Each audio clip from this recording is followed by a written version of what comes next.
Good evening all, and welcome back to Untold Fears. Tonight we are traveling deep into the quiet backroads of Canada, into forgotten mining towns, frozen lake communities, and sleepy villages that hide secrets far darker than their postcard streets suggest. These are real accounts from people who were just trying to live ordinary lives, until something in their small town watched them, followed them, or decided they would never be allowed to feel safe again. As you listen, remember that these places are not faraway fantasies. They are the kinds of towns you might drive through on a weekend trip, without ever knowing what really happened there after dark. If you are new here, make sure to subscribe to Untold Fears for daily true horror content that will keep you up at night. Hit that notification bell so you never miss when the darkness calls. I was 18 when this happened, and it took place during what was supposed to be the best year my town had seen in a long time. Elmbridge was one of those tiny prairie communities in Alberta that people only remembered for gas, coffee, and the faded welcome sign leaning at an angle on the highway. The kind of place where everyone knew when you were born, what your parents did, and exactly how many times you skipped school. Nothing truly bad ever seemed to happen there, at least not out in the open. That was what everyone told themselves, right up until the year our graduation celebrations turned into a warning that still hangs over the town. Our school was small enough that the entire senior class could fit in a single photo without needing a ladder. The graduating class that year was 83 students. The town had been talking about it for months, excited that so many of us were actually finishing and planning to leave. Parents volunteered to repaint the gym. Local businesses donated food and decorations. The principal kept reminding us that this was our moment to shine, to show the rest of the province that kids from a nowhere town could make something of themselves. In the weeks leading up to the ceremony, I kept noticing a man around town that I did not recognize. That alone was strange. Strangers did pass through, but everyone could tell the difference between a traveler and someone who seemed to linger with no reason. This man was in his late 30s, maybe early 40s, and he had that oddly neat look some people have when they are trying a little too hard to appear casual.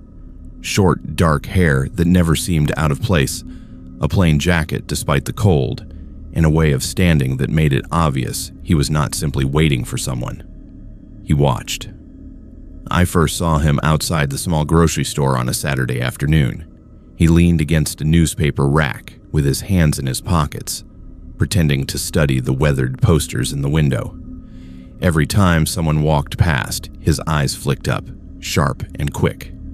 When a group of younger girls from the 10th grade left the store, his gaze followed them all the way down the sidewalk, long after any normal person would have looked away. It bothered me enough that I slowed down and watched him through the reflection in a parked truck's window, but nothing happened. Eventually he walked off, casual and unhurried, and I told myself I was overreacting. After that, I noticed him in more and more places. At the rink, during a weekend hockey game, seated alone near the top row. At the gas station on a Wednesday night, standing inside the store but buying nothing.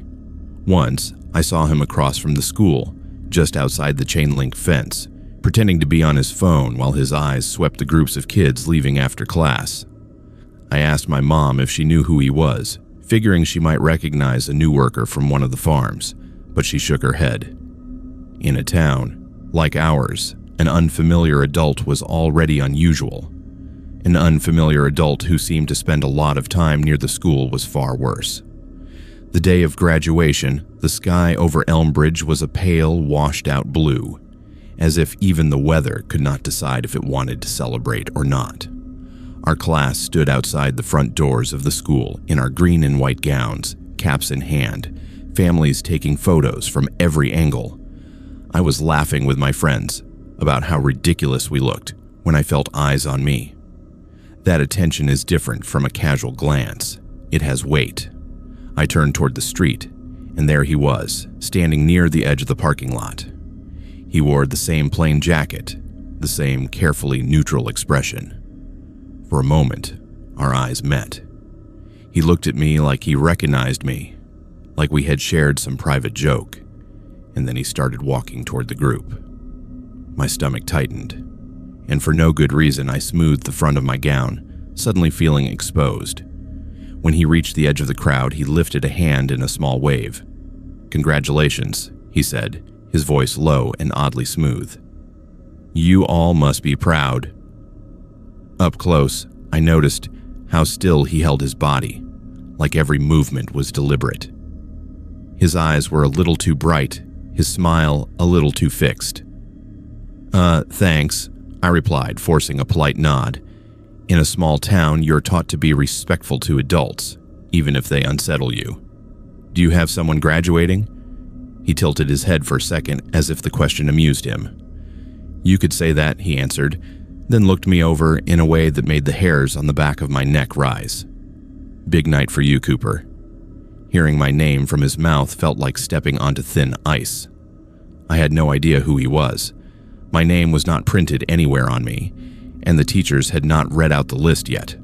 Before I could ask how he knew me, my friend James came up beside me and clapped a hand on my shoulder. "Hey," James said quietly, eyeing the stranger. "We have to go line up. Come on."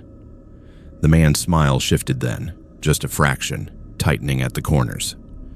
"Would not want to be late," he murmured.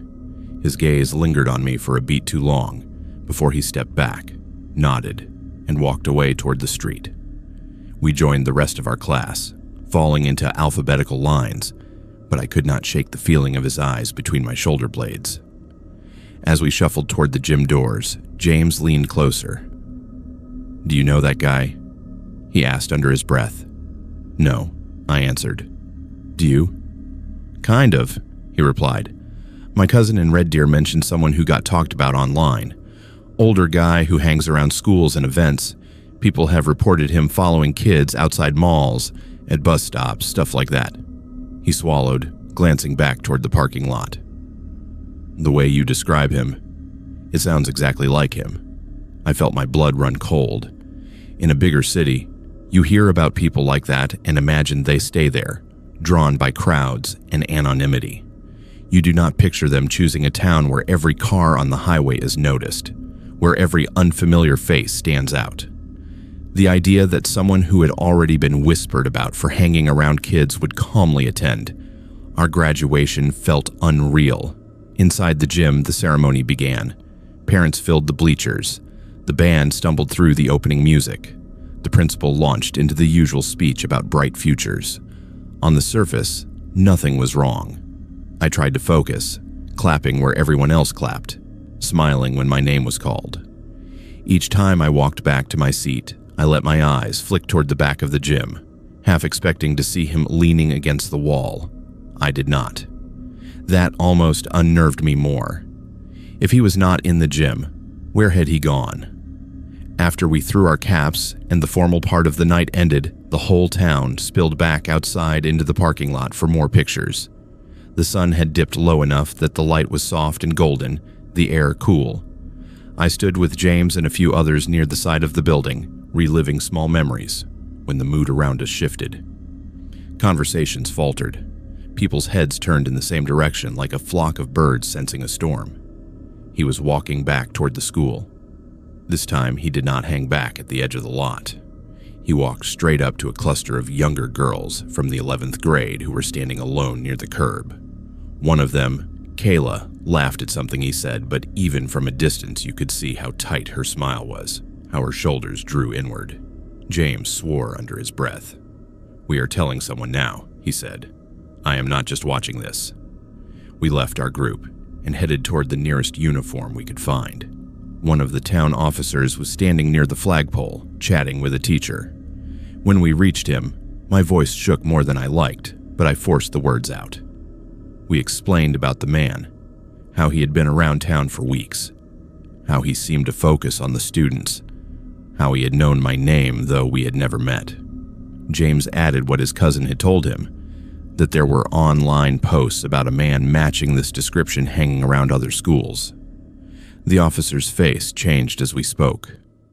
The polite, detached expression slid away, replaced by a sharper, more alert focus. "Where is he now?" he asked. We pointed. The officer spoke briefly into his radio, then started walking toward the man with that particular kind of measured, calm trained people use when they expect something might go wrong. Another officer we had not noticed near the doors joined him, splitting the distance so the man could not easily slip back to the street.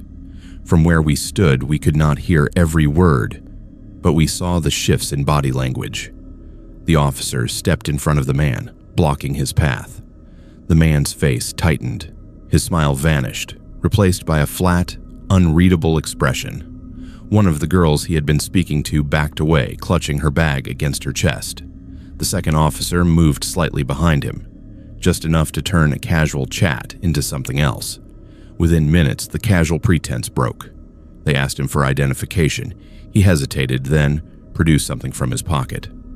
The first officer studied it, said something that made the man's jaw clench. When the officer reached for his cuffs, the man's gaze snapped past him and locked on me across the parking lot. I have never forgotten that look. It was not confusion or surprise. It was anger, sharp and personal, as if I had ruined something he believed he was owed. The world around us felt suddenly too bright, the air too thin. For a second, it felt like there were only 3 people there. The man with that burning stare, the officer holding his arm, and me. They walked him past us toward the waiting cruiser. As they did, he twisted his head just enough to keep me in sight as long as possible. His mouth pulled into a slow, humorless smile, and under his breath, barely audible, his lips formed words that made my stomach knot. "This is not over." Maybe he meant nothing by it. Maybe it was just something he said to give himself a sense of power. But in that moment, with the metal of the handcuffs glinting in the fading light and the entire town watching from a few meters away, it felt like a threat that hung in the air long after the car door slammed and the cruiser pulled away. People tried to brush it off later. The adults said things like, "Well, thank goodness the right people were there, and he will not be back here again." The principal reassured parents that everything was under control.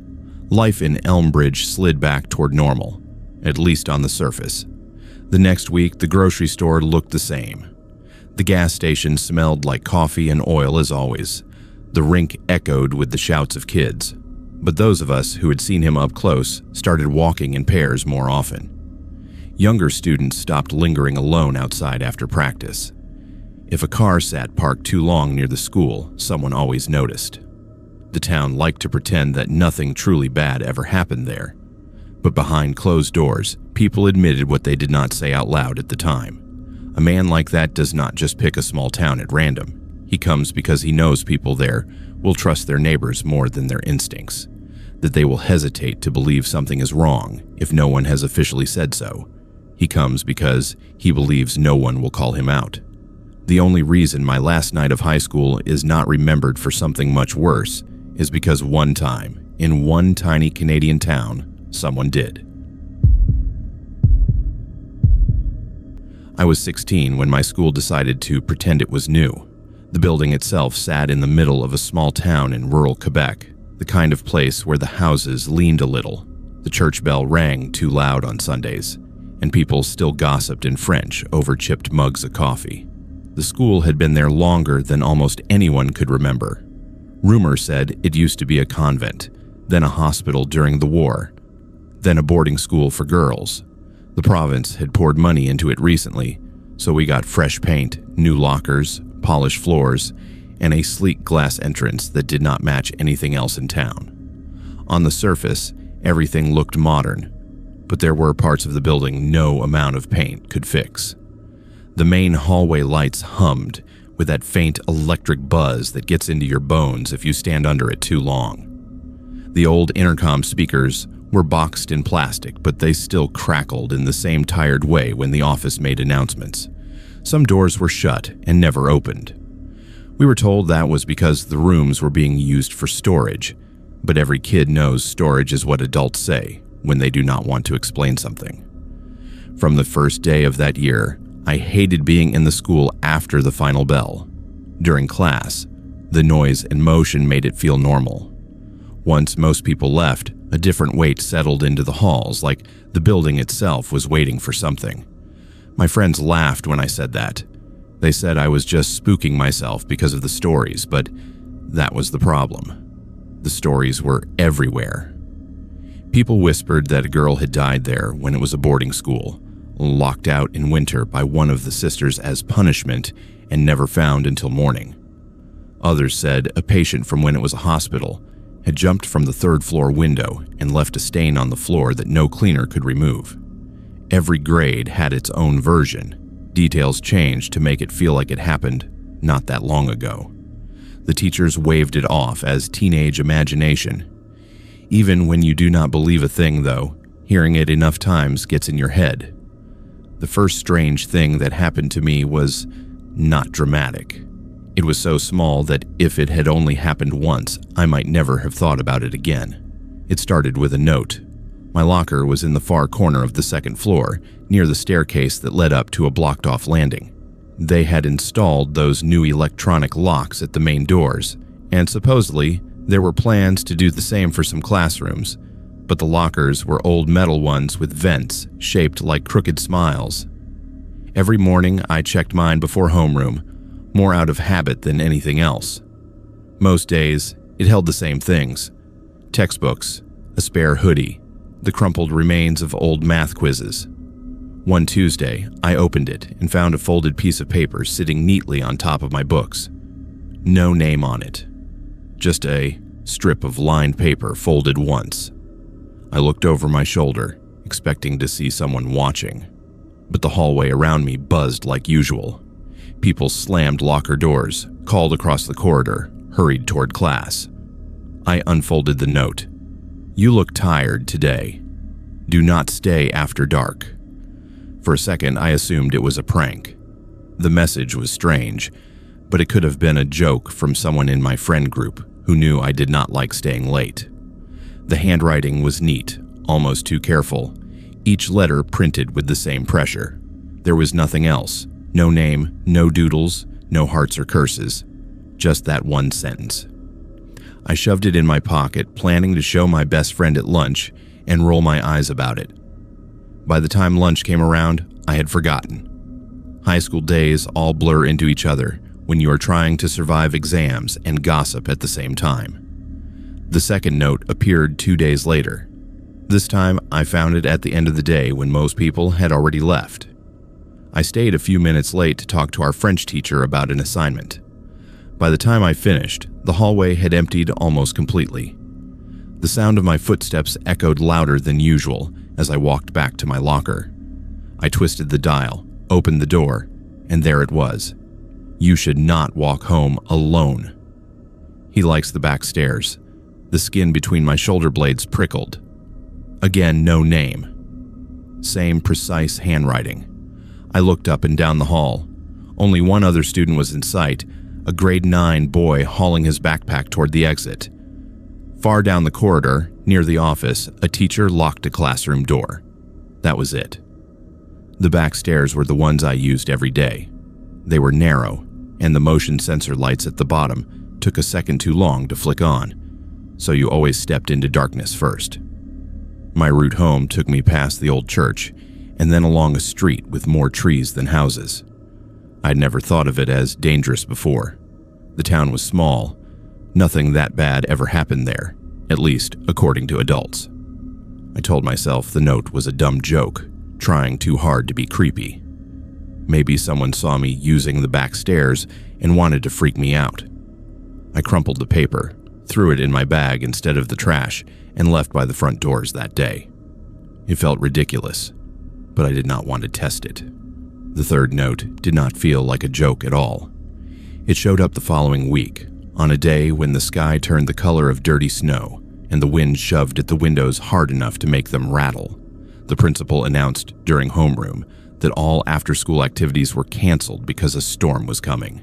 Buses would leave early. Anyone who usually walked was encouraged to go straight home. Nobody was happy about it, but the idea of leaving early made the day feel lighter. Sometime between second and third period, someone slipped another folded paper into my locker. I knew before I opened it that it would be for me. There was no reason. It was just a feeling, heavy and certain. My hands shook slightly as I unfolded it. You will hear him today. Do not answer when he calls your name. By then, the notes had stopped being something I could shrug off. There was a pattern. Whoever was writing them knew my routine. They knew I used the back stairs. They knew I sometimes stayed late. Now they were telling me I would hear him and warning me not to respond. The part that scared me most was not the threat. It was the assumption that this was inevitable, not you might or if you will. At lunch, I showed the notes to my friend Nadia. Her eyes widened as she read them. "This is not funny," she said. "Who is sending these to you?" "If I knew, I would tell them to stop," I answered. "Do you recognize the handwriting?" She shook her head. "It looks old, like the way my grandmother writes addresses on envelopes." We spent the rest of lunch speculating. Maybe it was a bored teacher. Maybe it was some kid with too much time and a weird sense of humor. Maybe someone had seen a creeper in the stairwell and wanted to warn me anonymously. None of the possibilities fit perfectly, but they were better than the alternative, that something else was wrong with the building itself. The storm rolled in faster than expected. By the time final period started, snow scraped sideways across the windows, and the sky had turned so dark it looked more like late evening than afternoon. The wind howled around the corners of the school, a low, constant sound that made it hard to pay attention to the teacher. I kept glancing at the clock, willing the minute hand to move faster.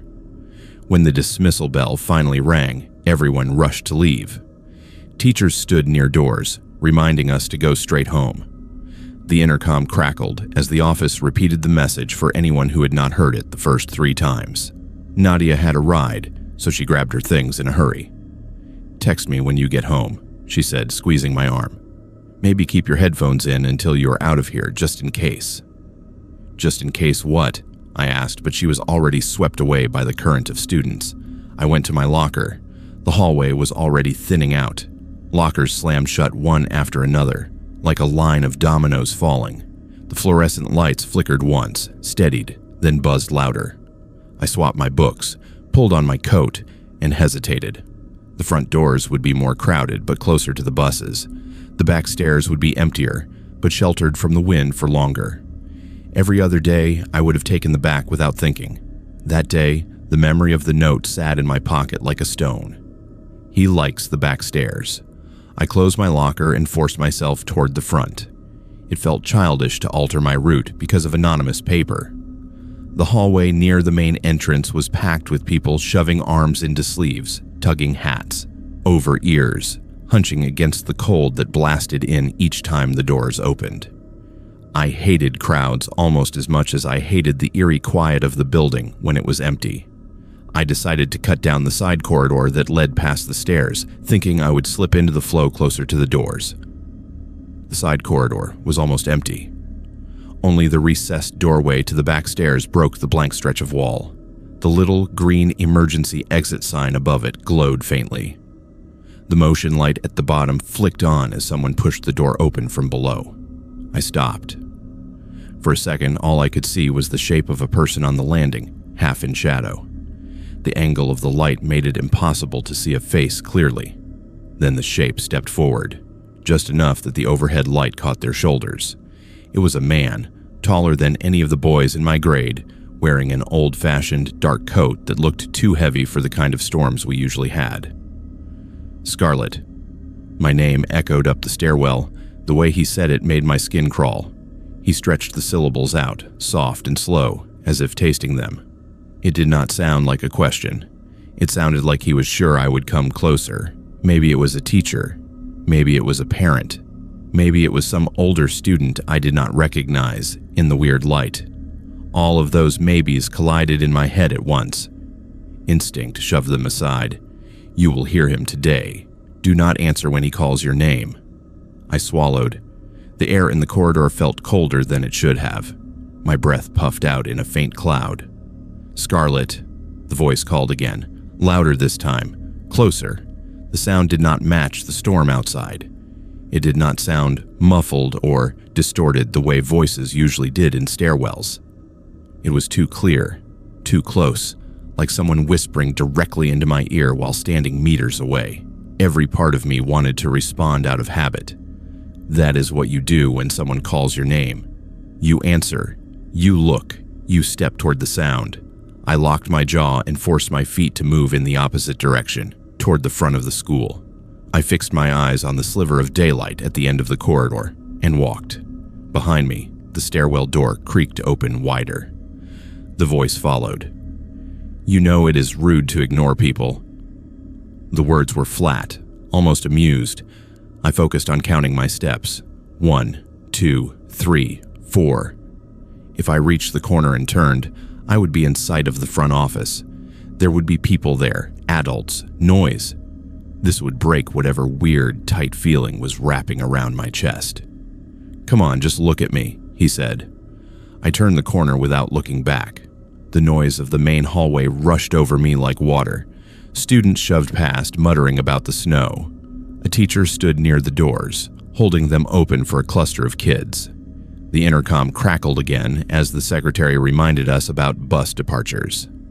It all felt almost too normal after the silence of the side corridor. I did not stop until I was outside, my boots sliding slightly on the slushy steps. The wind punched into my face, cold and sharp, jerking tears into my eyes.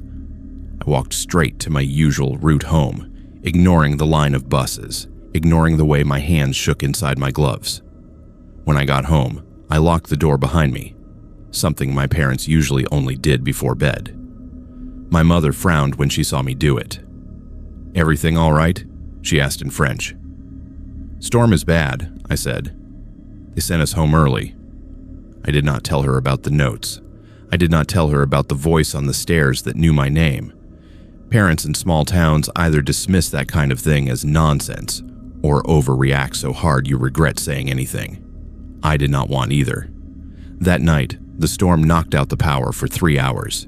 We lit candles and pretended it was fun. I lay awake in the dark, listening to the wind push against the walls, and thought about the man on the stairs, the shape of his shoulders, the way his voice had sounded too close, the exact feeling that had crawled along my spine like cold fingers when he said my name. The next morning, school opened late. When I reached my locker, there was another note waiting inside. "Good girl." I left it there, folded and untouched, until the end of the day.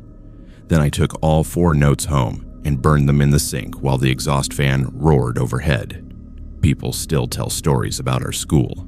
Sometimes they are about the girl in the old uniform, seen in the reflection of the trophy case.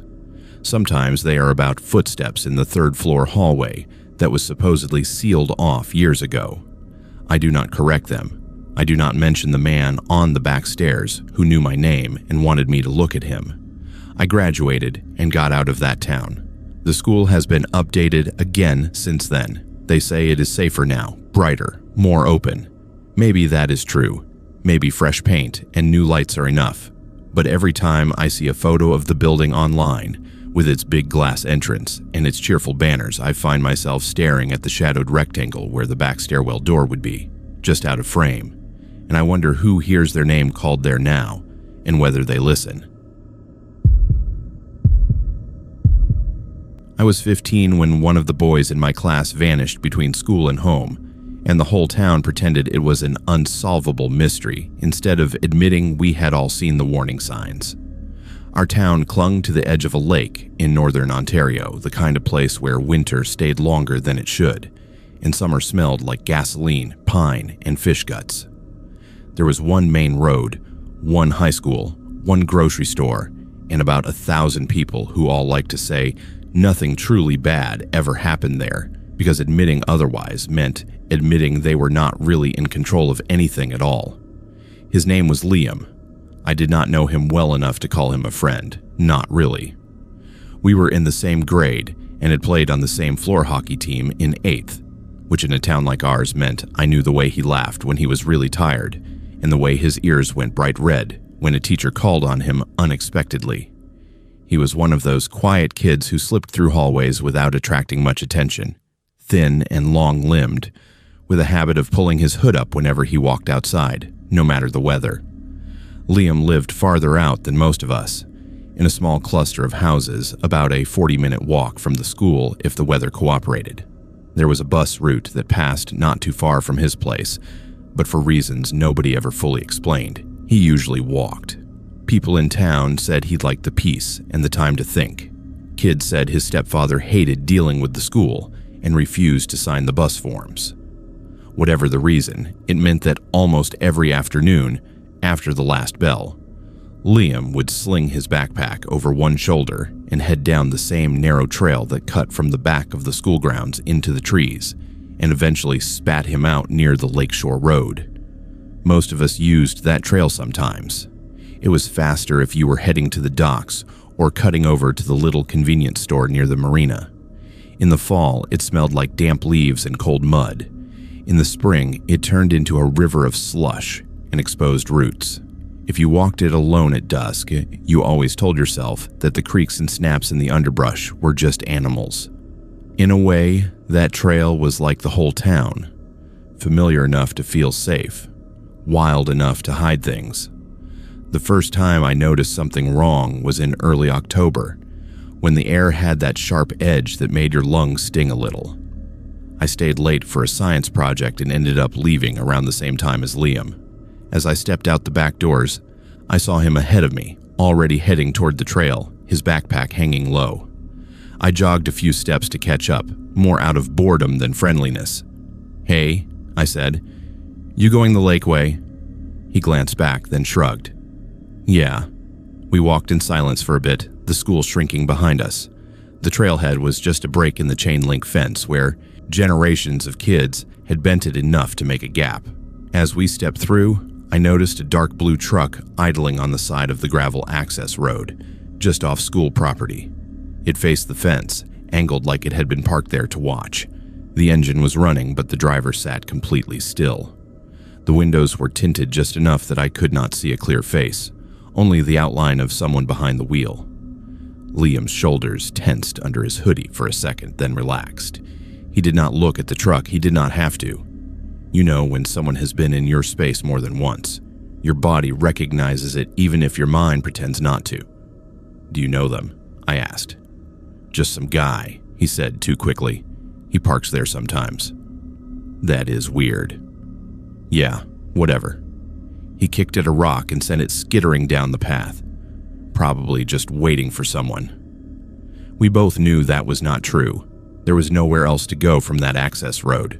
No houses or businesses. Nothing to wait for except the stream of kids who cut through the fence every day. I glanced back once before the trees swallowed the view. The truck had not moved.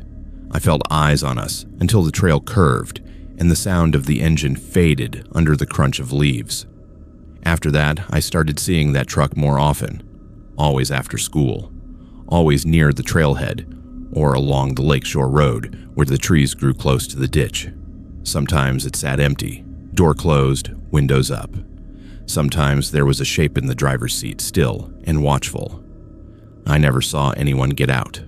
I never saw it around town during the day. It existed only at that hour when the sun tilted low and the shadows stretched long. I tried to mention it to a teacher once, half joking, like I did not want to be taken too seriously in case it was nothing. "There's this truck that is always parked by the back trail," I said to Mr. Reed after class. "Kinda creepy." He made a non-committal sound, shrugged, and told me kids these days watch too many crime shows. Adults like to believe that as long as they are paying attention inside the school, the outside world will behave itself. Not long after Thanksgiving, petty rumors started swirling about Liam. Someone said they had seen him arguing with his stepfather in the grocery store parking lot. Someone else claimed he had been skipping his last class to go smoke by the docks with older kids. People love other people's drama, especially when their own lives are quiet. Nobody ever asked him directly. They just watched and repeated things. Then came the day he disappeared. It was a Wednesday in late October, gray and damp.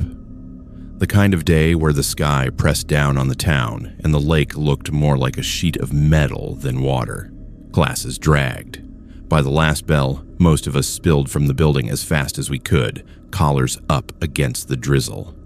I did not see Liam leave, but plenty of others did.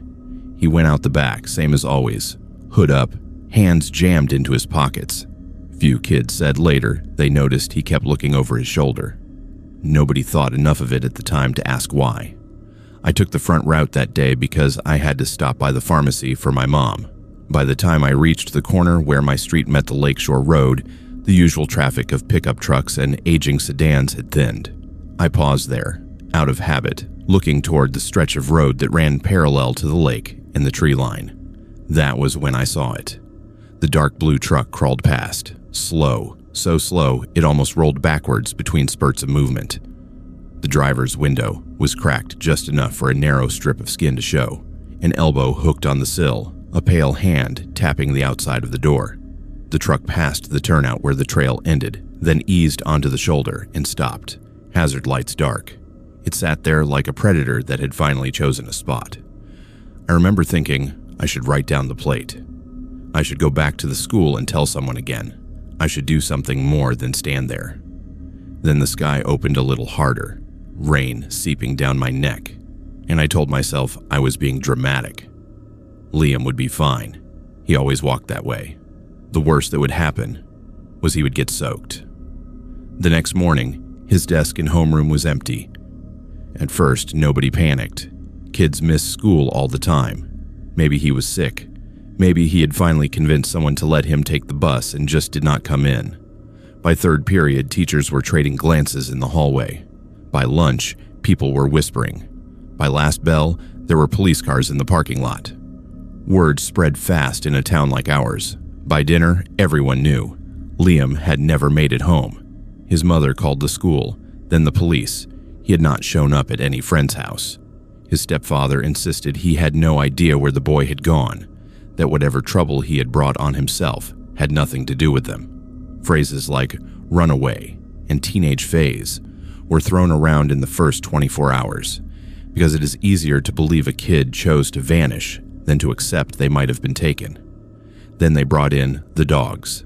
The search started at the trail, of course. That dirt path, which had always just been a shortcut, became a crime scene almost overnight. Yellow tape fluttered at the entrance where the fence gaped. Officers in dark jackets moved through the trees in a slow, methodical line. Helicopters thumped overhead, their presence so alien and loud that every animal in the forest must have fled. Volunteers combed the ditches along the Lakeshore Road, eyes scanning for any shred of clothing, any broken branch that meant something more than wind. I walked with my dad the second day because not going felt worse than being there. The air tasted like cold metal. Every few steps, someone would call Liam's name into the trees, as if he might have simply gotten lost and needed help finding his way back. Nobody said out loud what we were really looking for. A few days into the search, I overheard two officers talking near the temporary command tent set up in the school parking lot. They found tire tracks near the trail end, one said quietly. Same spot, over and over. Looks like someone was pulling in there a lot. The other grunted. Any description? Dark pickup. Maybe blue. Maybe black. Kids are not great witnesses. I felt something twist sharply in my gut. I saw again the way that truck had crawled past, the hand on the window, the way it had settled into the shoulder, like it belonged there. I opened my mouth to say something, then closed it again. I had already told a teacher about the truck weeks before, brushed off as paranoid. Telling the police now felt like confessing that I had been right and too cowardly to push harder. Shame can be as heavy as fear. They never found him. They dragged parts of the lake. They sent divers along the shallower coves. They followed up on every reported sighting from neighboring towns. For months, Liam's face stared back at us from posters in the grocery store, the post office, the school entrance. His picture on the missing flyers looked younger than the boy I remembered, like it had been taken before his eyes started flinching away from direct stares. People in town shifted the story over time, the way they always do. Some said he had hitchhiked with the wrong person. Others swore they had seen him alive and well in Thunder Bay or Sault Ste. Marie, smiling and working some retail job, believing that let them tuck the story away as a lesson about rebellious teenagers.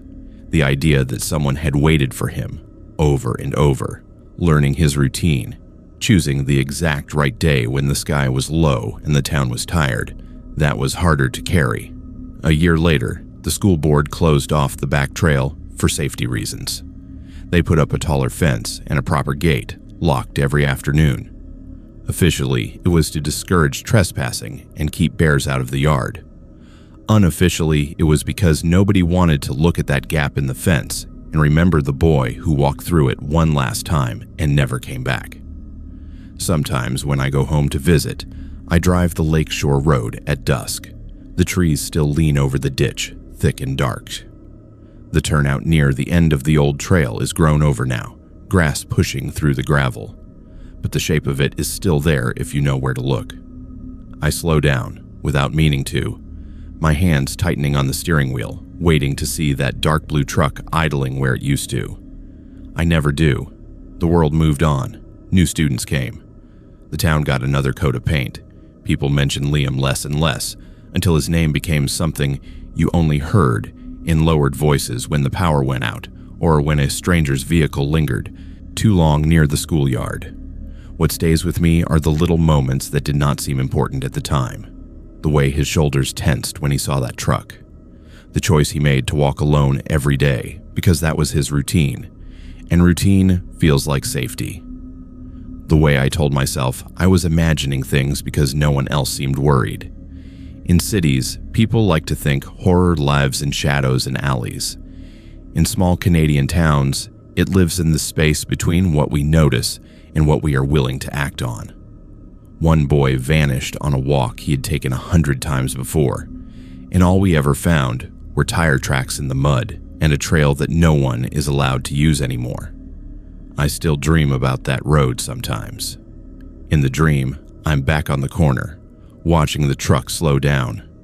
I open my mouth and actually shout this time, wave my arms, run toward the school to drag an adult outside. In those dreams, the truck jerks forward, startled, and keeps going. Liam comes out of the trees a minute later, annoyed but safe, and we both call each other idiots for being paranoid. Then I wake up in the dark, far from that lake, far from that town, knowing that in real life I just stood there and watched the truck pull over, and the only person who could have told us what happened on that trail never made it home to say. I was 14 when I first realized that adults in small towns do not have to be monsters to be dangerous. Sometimes all it takes is a smile that stays on their face a beat too long, and a community that refuses to see anything wrong. My town sat in the interior of British Columbia, wedged between low mountains and a logging road that everyone pretended was a highway. We had one high school, one arena, 2 churches, and more rumors than streets. When our new science teacher arrived that fall, most people were just happy the district had finally filled the position. His name was Mr. Haynes. On paper, he was exactly what the school needed. Mid-30s, well-spoken, big city degree, a portfolio of photos from hikes and trips he showed us on the first day as a way of breaking the ice. He had that easy charisma some teachers use like a tool, leaning back on his desk, laughing at jokes, telling the class he would treat us like adults if we acted like them. After a couple of weeks, half the class adored him. The other half, including me, sat back and watched. I am not the kind of person who hates authority automatically. My parents drilled politeness into me from an early age, but even on that first day, something about him set my nerves on edge. It was not anything you could point to directly. It was the way his eyes moved. When most people look around a room, their attention skims evenly. His attention stuck on certain students, mostly the girls, one by one, like fingers tracing names on a list. In a small town, popular pretty girls get noticed by everyone, so at first his compliments seemed harmless. "That color looks great on you." New haircut. Suits you. You have really expressive eyes, you know that." The girls giggled or rolled their eyes. Some of them liked the attention. Some pretended they did. Whenever he said something like that, he kept his tone just soft enough that anyone listening from a distance could write it off as friendly, but just intense enough that the person he was talking to knew it was meant to land differently. He never said anything like that to me. I was not exactly invisible, but I dressed in oversized hoodies, kept my hair in a messy bun, and sat closer to the back whenever possible. I had been dealing with my own mess for a while. An older cousin who had crossed more than one line when I was younger. A confession that tore my extended family in half. A year of awkward court dates and whispered conversations. By the time I started high school, I learned to read people fast. It is a survival skill. With him, the warning light flipped on immediately. Still, you cannot just accuse a teacher of being creepy because he compliments students, especially in a town that is desperate to hold on to any qualified staff it gets. So I did what most kids do. I watched. I collected small moments in my head, like evidence I might never get to use. There was the way he always stood just a little too close when he leaned over a girl's desk to help with her lab report, his hand on the back of her chair so she could not easily scoot away. The way he offered rides home after late practices to students whose parents worked shifts, insisting it was no trouble at all. The way he touched shoulders, elbows, the small of a back when he wanted someone's attention. Never quite long enough or obvious enough for anyone to call it out without being told they were imagining things. One afternoon in October, he decided we were all too wound up about midterms and announced an unplanned movie day. He dimmed the lights, rolled down the projector screen, and put on some nature documentary. The kind where nothing really happens except slow shots of animals and forests. Most of the class took the chance to whisper or scroll on their phones. I sat in the second to last row, pretending to take notes, while my eyes did what they always did, tracked movement. From where I sat, I could see his reflection in the dark window. He was not watching the movie. He was watching us.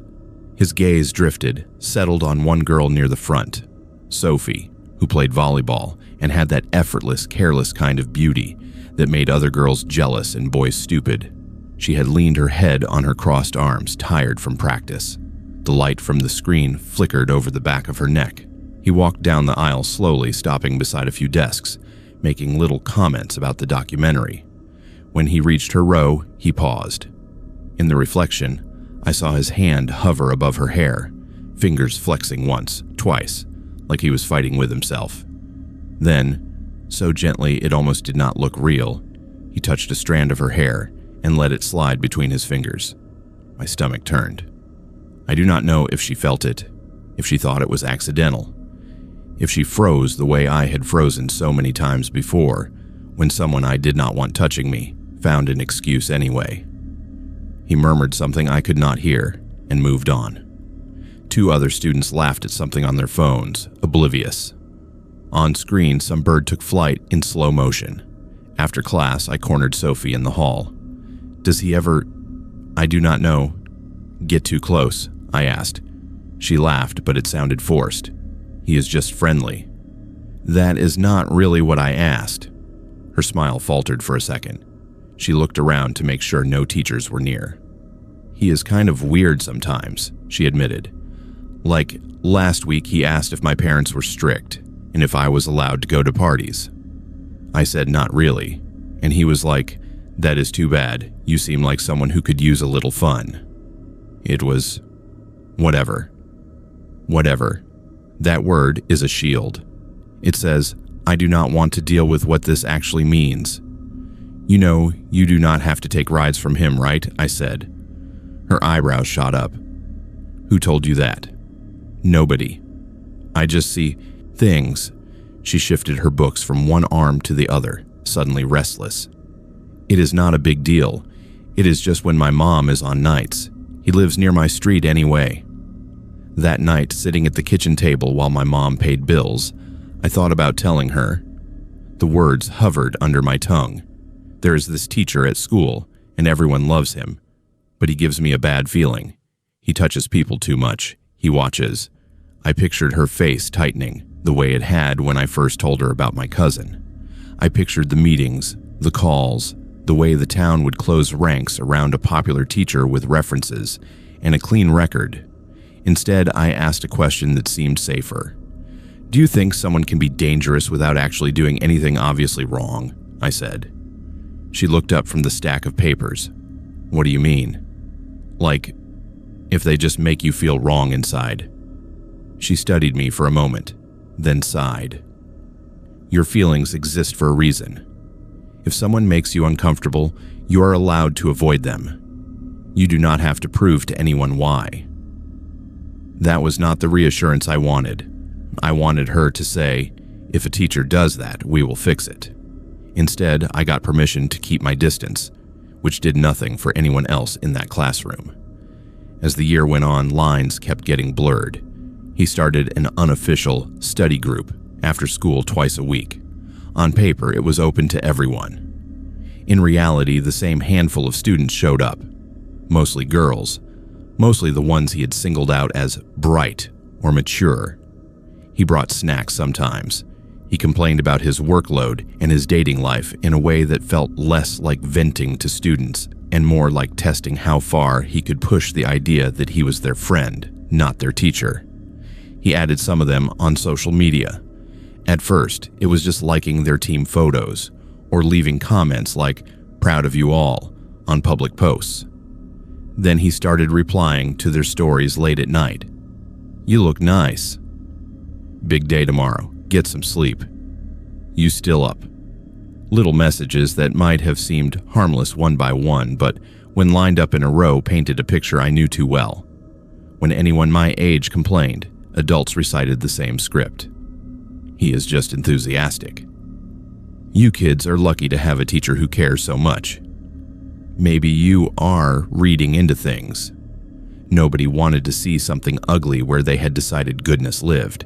It was not until after graduation that the cracks finally widened enough for the truth to leak out. I had left town by then, moved to Vancouver for college. One afternoon, my phone buzzed with a message from Sophie. "Did you see the article?" That was all it said, with a link underneath. My hand shook as I tapped it. The headline mentioned an investigation into a high school teacher in our district. The article was careful with its language. Allegations, boundaries, inappropriate communication. There were no details that would satisfy people who wanted a lurid story. But there were enough that people like me, people who had sat in that dim classroom and watched his hand hover over a sleeping girl's hair, understood exactly what was being said between the lines. Multiple former students had come forward. Messages had been saved. Screenshots were circulating quietly, blurred names and unblurred timestamps. School trips where room checks had been skipped. Late-night conversations that crossed every professional line. Nothing that would make a sensational news documentary on its own, but all together, a pattern that could no longer be brushed off as friendly or caring. I thought back to all the times I had nearly spoken up and had not. All the times I had watched him steer certain kids into staying late, into depending on him, into letting him into their lives outside of class, and I had only warned my closest friends to be careful. I knew what grooming looked like from the inside. I had seen it before in my own family. Somehow, knowing that had made me freeze instead of move. The school board placed him on leave, pending investigation. Some parents were outraged on his behalf, insisting it was all a misunderstanding, that good teachers were under attack. Others stayed quiet, remembering the moments that had made them uneasy years earlier and wishing they had paid more attention. When I went home that Christmas, his car was gone from the staff parking lot. His nameplate had been removed from the science classroom door. The glass trophy case in the hallway still held the framed photo of the yearbook staff he had supervised, his smile wide and unbothered, one arm slung around a cluster of teenagers who had once trusted him completely. I walked past it with my mother on the way to drop off something at the office. She paused, then glanced at me. "That the teacher you asked about?" she said quietly. "Yeah." She was silent for a long moment. "I wish you had told me more," she said. "I wish I had asked better questions." I did not tell her that I had wished the same thing of everyone in that building for years. Teachers, parents, the principal, even myself. We had all felt something was off. We had all chosen, for different reasons, to look away or to frame it as something less serious than it was. People in small towns like to believe that monsters announce themselves with fangs and blood. They do not. They arrive with good resumes and easy laughs. They win awards. They get thank you cards from graduates. They learn exactly how much they can get away with under the cover of being nice. The horror in my story is not that one man crossed boundaries with students. It is that he did it in plain sight, and an entire community helped him hide by refusing to trust their own discomfort, by calling kids dramatic when they said something, felt wrong. I'm not scared of empty roads or dark forests the way I used to be. I'm scared of rooms full of people who insist there is nothing to be afraid of, while someone like him stands at the front of the class smiling and waits for the next girl to stay after the bell. I was 17 when I learned that a school can feel more haunted in daylight than most places do at night. My town sat in the flat middle of Manitoba, where winter seems to forget how to end and snowbanks turn into gray walls along the streets. The high school was a low brick building on the edge of town, next to an empty field the district kept saying would someday become new development. Until then, it was just wind, snow, and a place for drifts to pile up higher than the windows. The storm rolled in on a Tuesday in late January. Morning started out clear and bitterly cold, the kind of cold that makes your nostrils stick together when you breathe. By second period, the sky had gone from washed-out blue to a heavy slab of steel. During third period, you could barely see the houses across from the school through the smear of blowing snow. In our town, bad weather was just part of life. We had school during blizzards heavy enough that other provinces would have declared states of emergency. So when the principal's voice came over the speaker just after lunch, sounding tight, the whole class looked up. All after-school activities are canceled. Buses will be leaving early. Students who walk or drive are strongly encouraged to head straight home when the final bell rings. We all exchanged looks. The storm outside already sounded like someone was dragging huge sheets of sandpaper across the roof. If they were warning us this early, it meant things were only going to get worse. A few kids cheered at the idea of skipping practice. I felt a knot in my stomach instead. My problem was simple. My parents were out of town for 2 days visiting my grandmother, and our neighbor, who usually checked on me, could not get her truck started. I had texted my mom about the weather, and she had told me to go straight home and stay there. That was before the storm thickened to white noise. By last period, the wind was making the windows shudder hard enough that the teacher had to raise his voice to be heard. The dismissal bell finally rang, but hardly anyone left. The buses stayed parked because visibility on the highway dropped to almost nothing. A message went out that the main road was closed in both directions. Parents who had been planning to pick up their kids started calling the office, tying up the lines. One of the vice principals walked from classroom to classroom, his hair dusted with snow, telling teachers that students who lived close enough could sign out and try to walk, but everyone else needed to stay put for now. That was how about 100 of us ended up trapped in the building with a skeleton crew of staff while the storm turned the town into an erased sketch. At first, it felt like an unexpected sleepover. Teachers propped classroom doors open to make supervision easier. Someone wheeled a cart of juice and granola bars down the hall. Kids sat in clusters, swapping snacks and showing each other videos. The PA system crackled every half hour with updates that did not say much. Still too dangerous to send buses. Parents advised not to drive. Town plows struggling. I chose to sit in the library because it had the fewest windows and the thickest walls. From there, the storm sounded distant, like a radio turned low in another room. The librarian dimmed half the lights to save power, she said, though I suspected it was just habit. In the softer light, the rows of shelves felt taller than usual, like trees in a man-made forest. Around 4 o'clock, the power flickered. Every fluorescent tube in the ceiling blinked at once, turning the room into a stop-motion version of itself.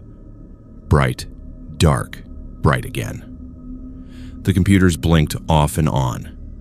A few kids yelped and then laughed quickly because laughing is what you do when you're worried and do not want to show it. The storm outside roared louder, as if it had been waiting for that exact moment. The PA system hissed to life. "This is the office," a voice said. Then it cut mid-sentence into nothing. A second later, the emergency lights came on. Small, yellowish bulbs near the doors, casting long shadows. The librarian frowned. "Probably an ice buildup somewhere," she muttered, more to herself than to us. "Stay here. I'm going to see what is going on." I watched her walk out into the hallway, her sensible shoes squeaking faintly on the floor. The door closed behind her, leaving the library quieter than I had ever heard it. Minutes passed. The students in the corner started a card game by phone flashlight. Others scrolled in the strange semi-dark, their faces lit from below, blue and ghostly. I kept staring at the blank computer monitors, their dark surfaces reflecting the emergency lights in stretched, warped shapes. Then the first message appeared. At the far end of the library, near the row of computers closest to the window, one screen flickered on by itself. No one sat there. The desktop should have required a password, but instead a single line glowed in the middle of the screen, stark against black. "Do not leave the room." For a second, I thought my eyes were playing tricks on me. I stood up, the hair on my arms rising under my sweater. One of the other kids noticed me staring and turned. "What?" he asked. "Look," I said, pointing. More heads turned, chairs scraped. A few people laughed nervously. "That is just some teacher messing with us," someone said. "They can send network messages from the office." "Power's half out," I replied, and the last announcement died in the middle. Before anyone could poke at the keyboard, the monitor clicked off. At the same time, a different one, 2 rows over, flashed on. "The doors must stay closed." The message sat there, white text on black, in a font I did not recognize. It did not look like any of the usual error messages the school's ancient computers threw up. It looked too clean, too deliberate. "This is stupid," a girl named Jenna muttered. She marched over and jabbed the power button. The screen went black. She turned to us with a see nothing expression. The PA crackled again, even though the speaker in the library had been silent earlier. "Students are asked to," the principal's voice began, then broke into static. Underneath the static, for just a heartbeat, I heard something else. A whisper, layered and many-voiced, like several people speaking at once, just out of sync. "Did you hear that?" I asked the boy nearest me. "Hear what?" he said. "It just glitched." The emergency lights dimmed for a moment, then steadied. Somewhere down the hall, a door banged open or shut in the wind. The storm's howl seeped into the quiet between breaths. The computers began to turn on one by one. This time, every monitor in the room woke up, pixels glowing. Each screen showed the same thing, our own library from high above. It took me a second to realize what I was seeing. The angle was wrong for any CCTV camera I knew about. It looked like a top-down view from the ceiling, but there were no cameras there. Tiny icons marked where we were sitting, little white outlines of human shapes scattered between tables and shelves. As we watched, the icon shifted, moving in real time as kids stood or sat. A couple of people whooped, assuming it was some new app or a glitch feeding the emergency lighting system. "Okay, that is kinda cool," someone said. I did not think it was cool. I thought it was wrong. The outlines moved a fraction of a second before the people they represented did, as if predicting their motion instead of following it. When Jenna walked toward the door, her icon reached it first, paused, and then something else appeared on the map. A darker shape, tall and narrow, slid into view outside the drawn rectangle of the library. No features, just a black silhouette that did not match a human or any object I could name. It stood at the threshold on the screen, still, while Jenna's outline hovered on the inside. The actual door did not move. "What is that?" I whispered. No one answered. Everyone had gone quiet, staring at the nearest monitor. The storm outside pressed against the building, a constant low roar. In the screen's top-down view, the dark shape turned slow and deliberate, as if it were looking at each of us in turn. The nearest computer flicked to a different message. "Do not open the door." Jenna hesitated with her hand inches from the handle. "Okay, this is getting annoying," she said, but there was less confidence in her voice now. "Seriously, whoever is in the office needs to stop." "The librarian went out to check and has not come back," I said. Why would they waste time on a joke? As if on cue, the fire alarm chirped once and died. Not the full wail, just a single, strangled beep. Kids shifted closer together. One of the football players laughed too loudly and announced he was going to find a teacher. "That thing says, 'Do not open the door,'" another student said, pointing to the monitor. "Yeah? A computer says it, so it must be true," he snapped. He grabbed the handle and pulled. The door did not move. He frowned and pulled harder. The handle jerked but stayed closed, as if something heavy leaned against the other side. There was no sound of scraping, no visible obstruction. Just the stubborn refusal of the door to open more than a crack. "It is stuck," he said. "Frozen or something." "All the doors have push bars," I replied. "They're not supposed to freeze." On the monitors, the dark shape pressed closer to the drawn outline of the doorway. The icons representing us bunched up in the center of the room. One by one, the messages on the screens changed again. "Stay away from the walls. Do not go into the hall. He is walking." That last line made my throat go dry. "Who is he?" I muttered. Nobody had an answer. We stood there, a clump of teenagers in a pool of yellow light surrounded by dead books and dead computers that kept telling us what not to do. My heart hammered so hard I could feel it in my fingertips. Every instinct screamed at me to get out of that room, but the only way out was the door that would not open and the windows that showed nothing but a wall of white. Then faintly, under the wind, footsteps. Not on tile, on something hollow, like boots on the metal treads of a stairwell.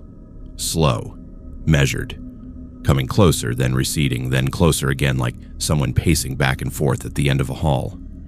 "There is another exit," one girl whispered, "through the back, by the stacks." "There is not," I said, "just the emergency door to the courtyard, and it is probably drifted shut." Before we could argue, the PA came alive one more time. "Riley," a voice said. Not the principal. Not any teacher I recognized. It sounded wrong, stretched, too deep and too thin at the same time, like someone had layered two recordings that did not quite match. "Come to the office, please." Every head swung toward me. My name hung in the air, strange and heavy. "Do not," someone breathed. On the nearest monitor, my little white icon pulsed. Another message appeared on the screen, lines stacking over each other. "He knows your name. Do not answer. Do not come." The footsteps in the distance stopped. The storm seemed to hold its breath. "But if it is the office," one of the boys began. "The principal does not sound like that," I said. My voice came out steadier than I felt, and if the office wanted me, they would send someone, not call me out in the middle of whatever this is. "Riley," the voice repeated, with more insistence, "we need you to come to the office now." My full name this time, first and last, wrapped in static. I closed my eyes for a second, took a breath, and did the only thing that made sense. Nothing. I stayed where I was. I did not move toward the door. I did not say "here," the way you automatically do when someone calls you in school. I stayed silent. Other kids started murmuring to each other, their voices rising and falling like waves. Nobody dared make a joke now. The computers hummed. The emergency lights buzzed. The storm threw itself at the building again and again. That strange layered voice on the PA called my name 3 more times, each one slower, each one dripping with a kind of disappointed patience that made my skin crawl. Then, all at once, it stopped. The monitors blinked off. The emergency lights brightened. Somewhere down the hall, the fire alarm gave a full, healthy blare before being silenced by harried footsteps and a human shout. A second later, the principal's real voice filled the library, slightly breathless. "Attention students, buses have been cleared to leave in town. We are dismissing everyone in an orderly fashion. Please proceed to the main foyer when a staff member comes to get your group." The librarian rushed back into the room, her cheeks flushed, her glasses fogged. "Sorry," she said. "We had a panel blow downstairs. You all okay?" No one mentioned the messages. No one talked about the maps or the dark shape by the door. By the time we shuffled out into the hallway, light and sound had returned enough that it became easy to tell ourselves it had just been a glitch or a shared overreaction. The brain prefers simple explanations when the alternative is having to accept that something impossible might have brushed against your life. At home that night, alone in my quiet kitchen, while the storm spent itself against the dark windows, I turned my phone over and over in my hands, wondering if I should tell my parents when they got back. I imagined my father's frown, my mother's nervous laugh, the way they would blame the building's old wiring or the stress of being cooped up. In the end, I said nothing. A week later, one of the tech staff mentioned offhand that the network connection to the library had been cut for hours during the storm. "No power up there at all," he said. "Lucky the emergency lights held." I did not tell him that the computers had been talking to us anyway. Sometimes I think about what would have happened if I had stepped into the hallway when that voice called my name, or if Jenna had managed to wrench the door open when those messages begged us not to. Maybe it would have been nothing, just a dark corridor, empty and cold, doors rattling in the wind. Maybe the only thing waiting would have been a draft that knocked the breath from my lungs.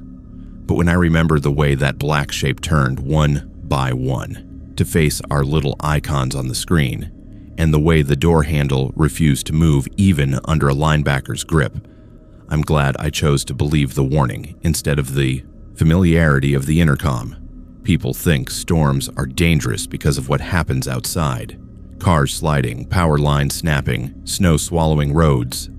After that day, I learned that sometimes the most dangerous part is what the storm lets inside, just for a little while, when the building groans and the lights flicker, and something that knows your name waits in the hallway, hoping you will answer.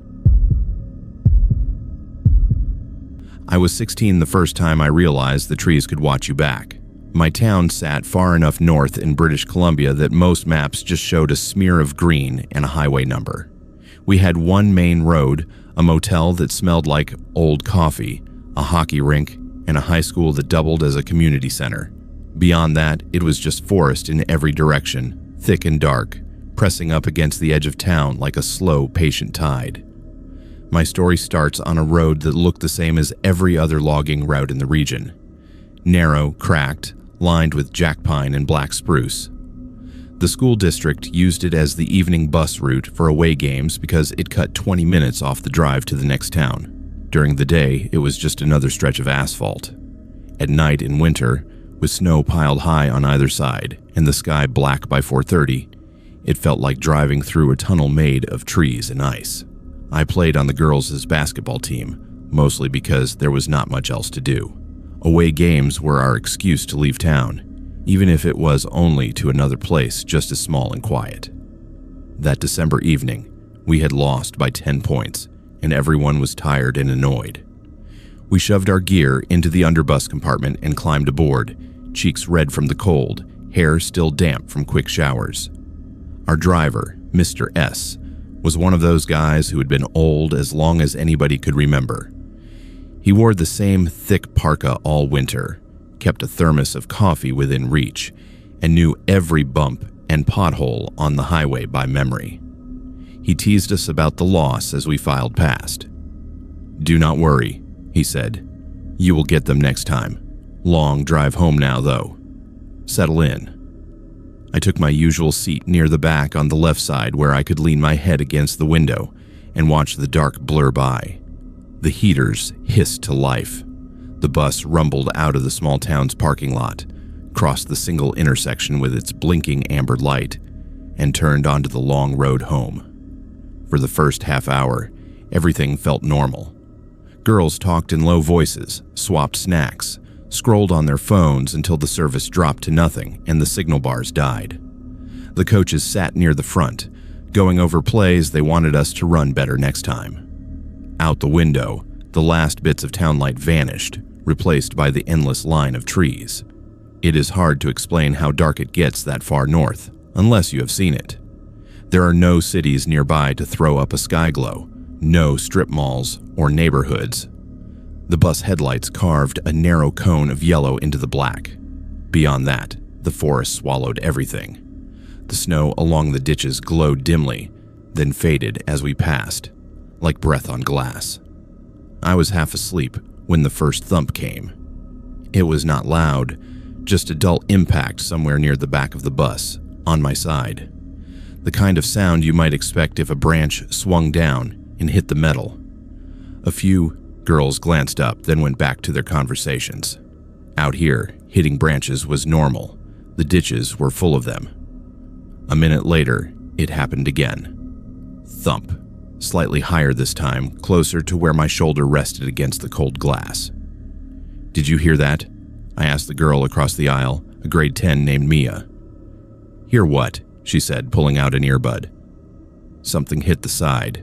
She shrugged. "Probably snow falling off the trees." I wanted to agree. It was the simplest answer. But when I pressed my hand to the window, I could feel a faint vibration that did not match the rhythm of the bus or the roughness of the road. It was more like a scraping, then a drag, like something heavy, sliding along the metal skin of the bus. We drove on. The trees rushed past in a blur, branches weighed down with snow, some nearly touching the top of the bus. The road curved. The headlights swung across the trunks, briefly illuminating a patch of forest, then plunging it back into darkness. The third impact was harder. This time the bus shuddered. A few girls yelped and grabbed the seatbacks. A hollow bang echoed through the interior like someone had hit the outside with a large, flat object. Mr. S swore under his breath. "Must have clipped a drift," he called back. "Hang on, road is bad here." But the road was not that bad. I had traveled it dozens of times. There were no turns sharp enough to send us into a bank like that. No steep ditches in this section. My heart started to pound, an electric, prickling feeling spreading across my shoulders.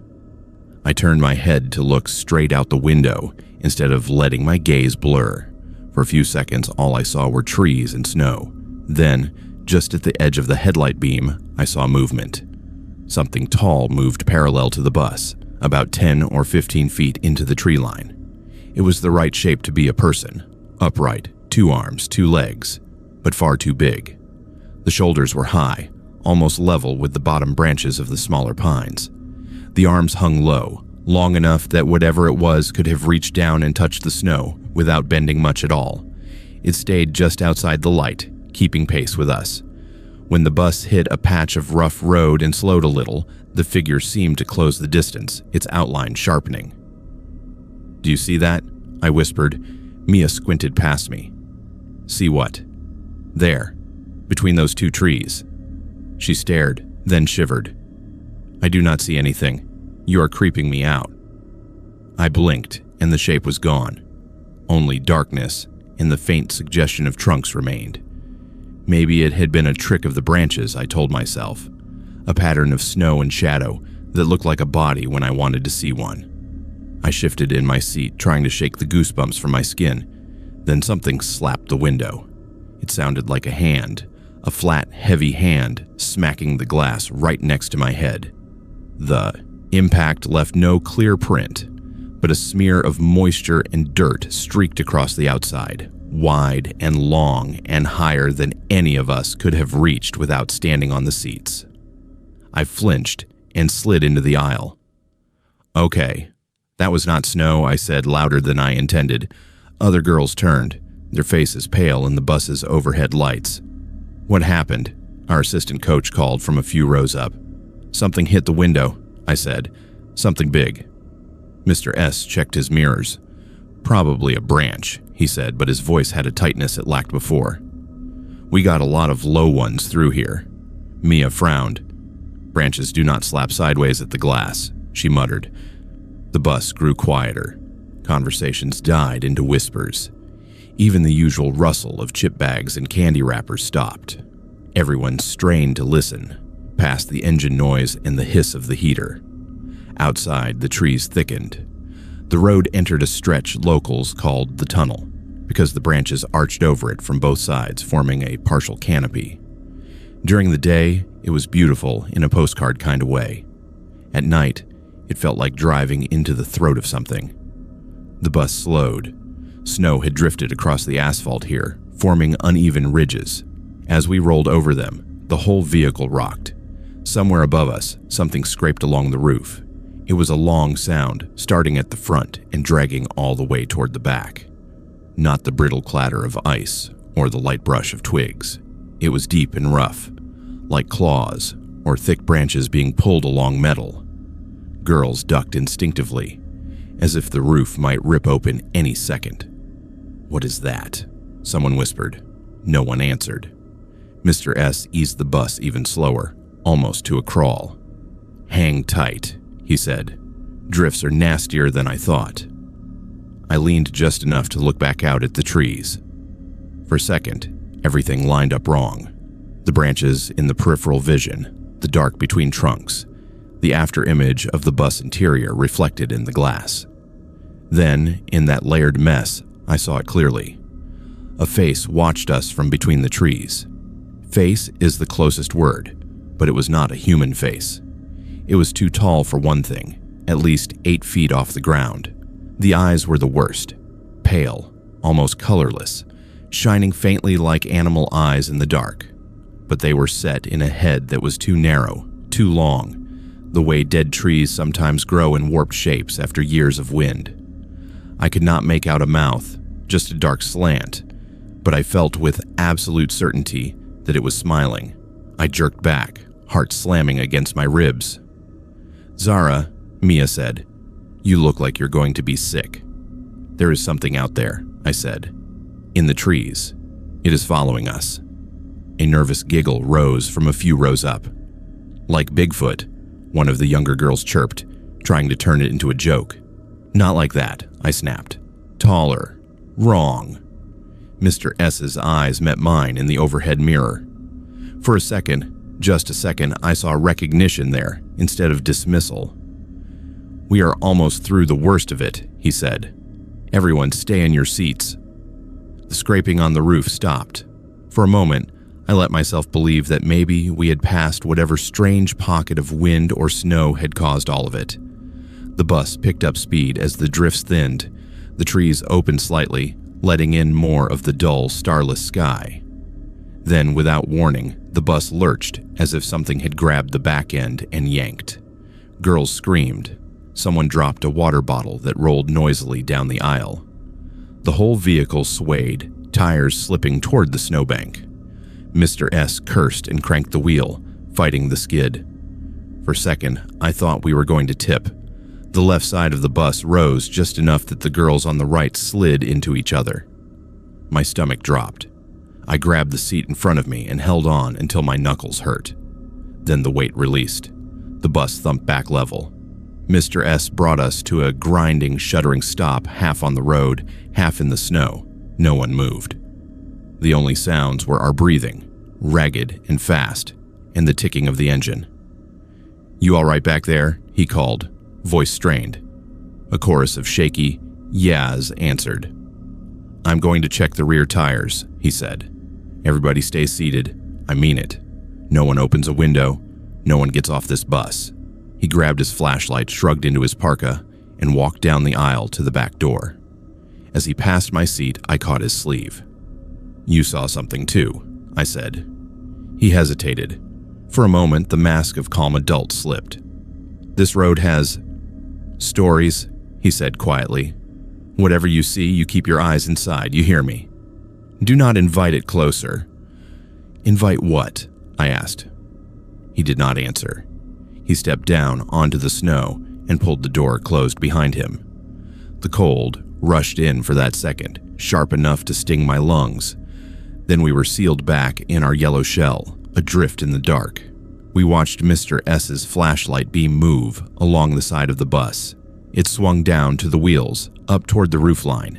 It paused for a long time at the rear, as if he had found something he did not like. From where I sat, I could not see his face, only the white circle of light and his shadow moving. Something moved behind him. It was just a suggestion at first, a darker patch of dark between the trees at the edge of the headlights. Then it straightened, lifting up and up until it seemed to tower over him. The flashlight beam did not touch it. It remained a silhouette, taller than the bus, limbs too long for its body, shoulders as narrow as a sapling's trunk. "Do you see it?" I whispered. Mia nodded, eyes wide. "Oh my God." The thing did not step forward.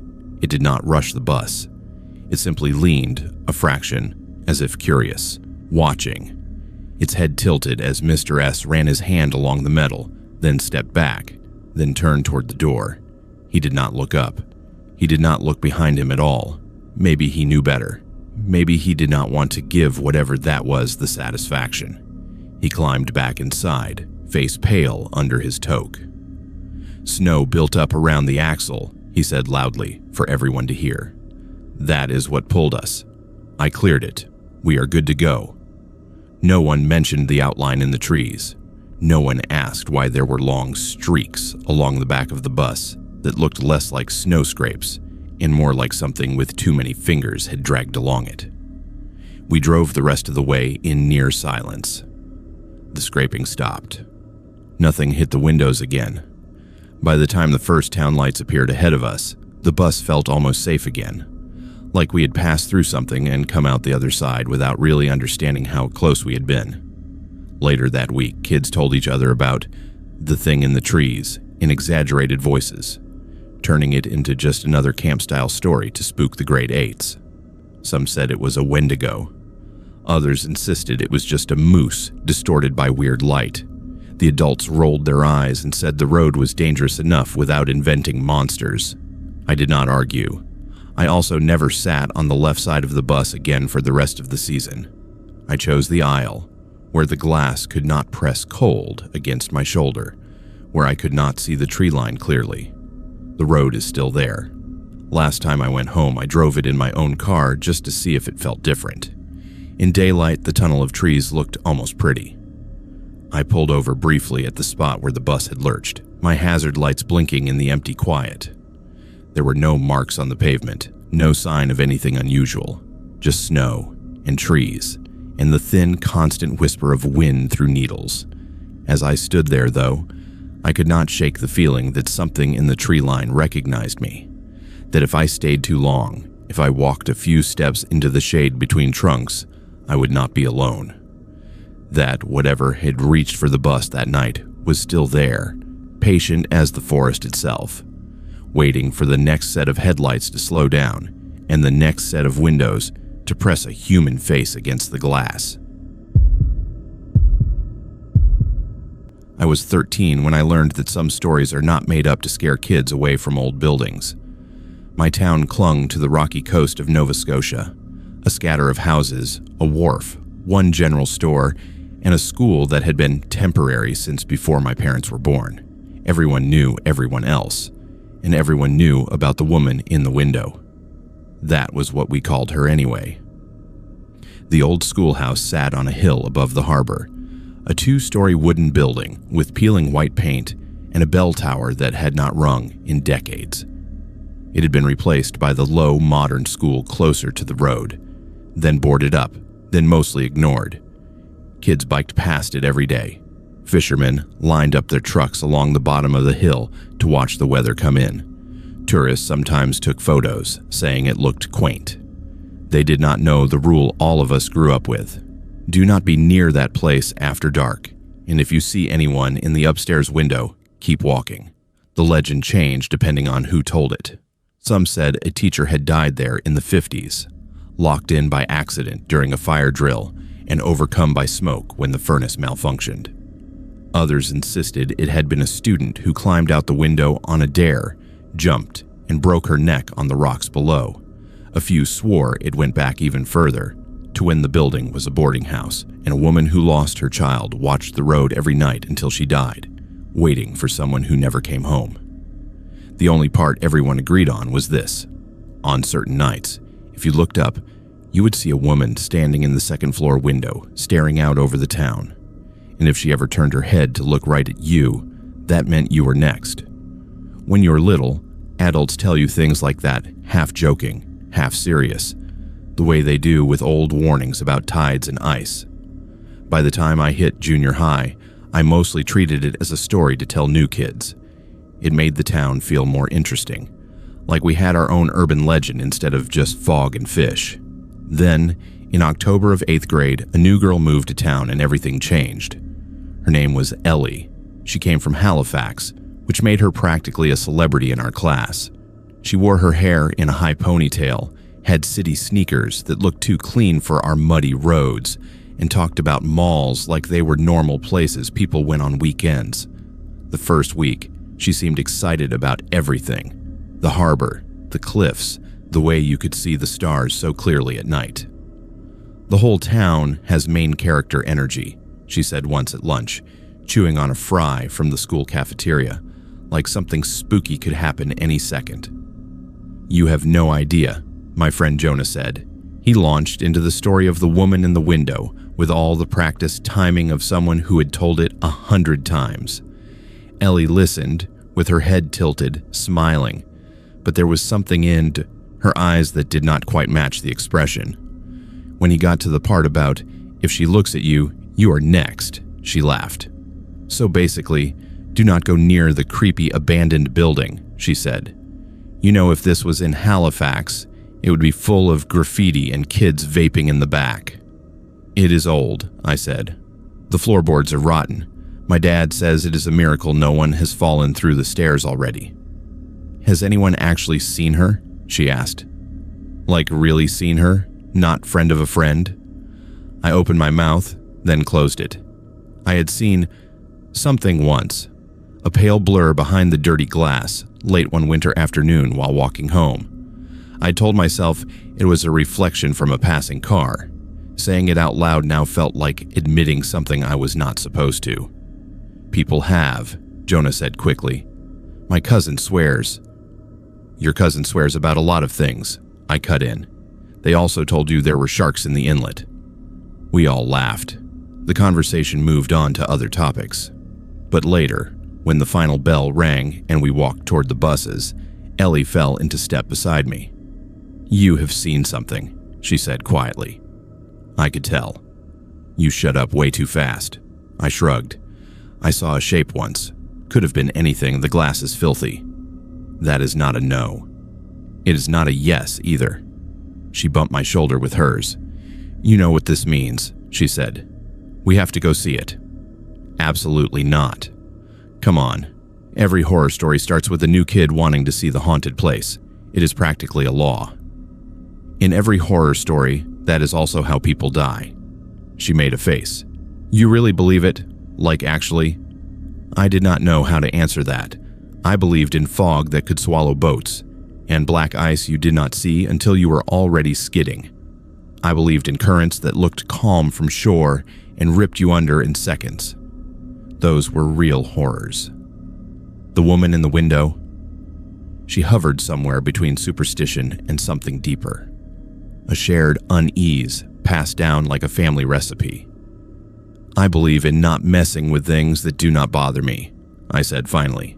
She grinned. Then technically, if we go say hi, she is bothering us first. A week later, when the fog rolled in and the town decided to pretend Halloween was a whole season instead of one night, Ellie brought it up again. This time, she had a plan. Saturday, she said. You, me, Jonah. We walk up there before it is totally dark. We look. If nothing happens, cool, story busted. If something weird happens, we run. No staying, no talking to ghosts, no splitting up, just look and go. You are really not going to let this go, are you? I asked. Nope. Against my better judgment, I agreed. Maybe part of me wanted proof one way or the other. Maybe part of me wanted to see if the story held up when pushed.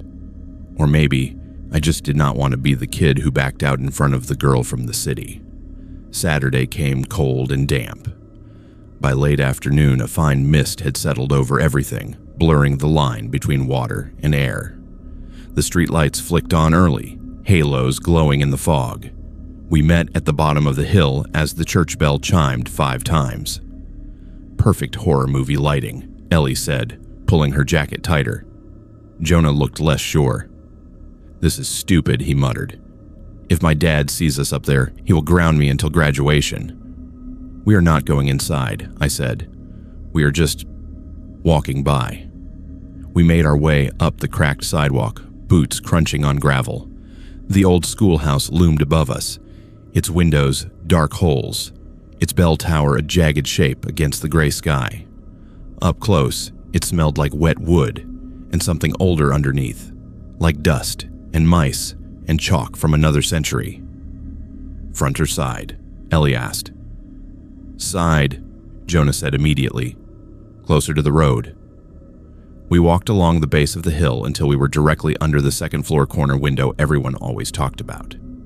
It faced the harbor and a sliver of the main street, a perfect place for someone to stand and watch most of the town. Okay, Ellie said. Ready? I did not feel ready, but I nodded anyway. We stepped off the sidewalk onto the damp grass and craned our necks to look up. At first, there was nothing, just the warped frame of the window, streaks of grime running down the glass, the faint reflection of the foggy sky. I let out a breath I had not realized I was holding. See? I said. Nothing. It is just a... She appeared between one blink and the next. One moment the window was empty. The next there was a woman standing there. She was not a blur. She was not a trick of light. She was as solid as any teacher I had ever had, except for the fact that she did not move. Her hair was pulled back in a low bun. She wore a long, dark dress, high at the neck, the kind you only see in old photographs. Her hands were at her sides. Her face was pale and absolutely expressionless. My throat closed around the rest of my sentence. Oh, Ellie whispered. The word came out on a cloud of breath. I told you, Jonah hissed. We need to go. Wait, Ellie said. She's just standing there. That was the part that made my skin crawl. She did not sway. She did not blink. The fog outside drifted, making faint shadows across the glass, but she remained perfectly still. It felt less like she was a person in a room and more like she was part of the building, etched into it. We are done, I said, taking a step back. We saw her. We can tell everyone. Let us go. Just 1 second, Ellie said. She lifted a hand in a small, hesitant wave. Hi. Are you insane? Jonah whispered. It is polite, she shot back, eyes never leaving the window. For a heartbeat, nothing changed. Then the woman's head turned. It was a tiny movement, but it felt huge. She did not lean forward, did not open her mouth. Her head turned slowly, smoothly, until her eyes lined up with ours.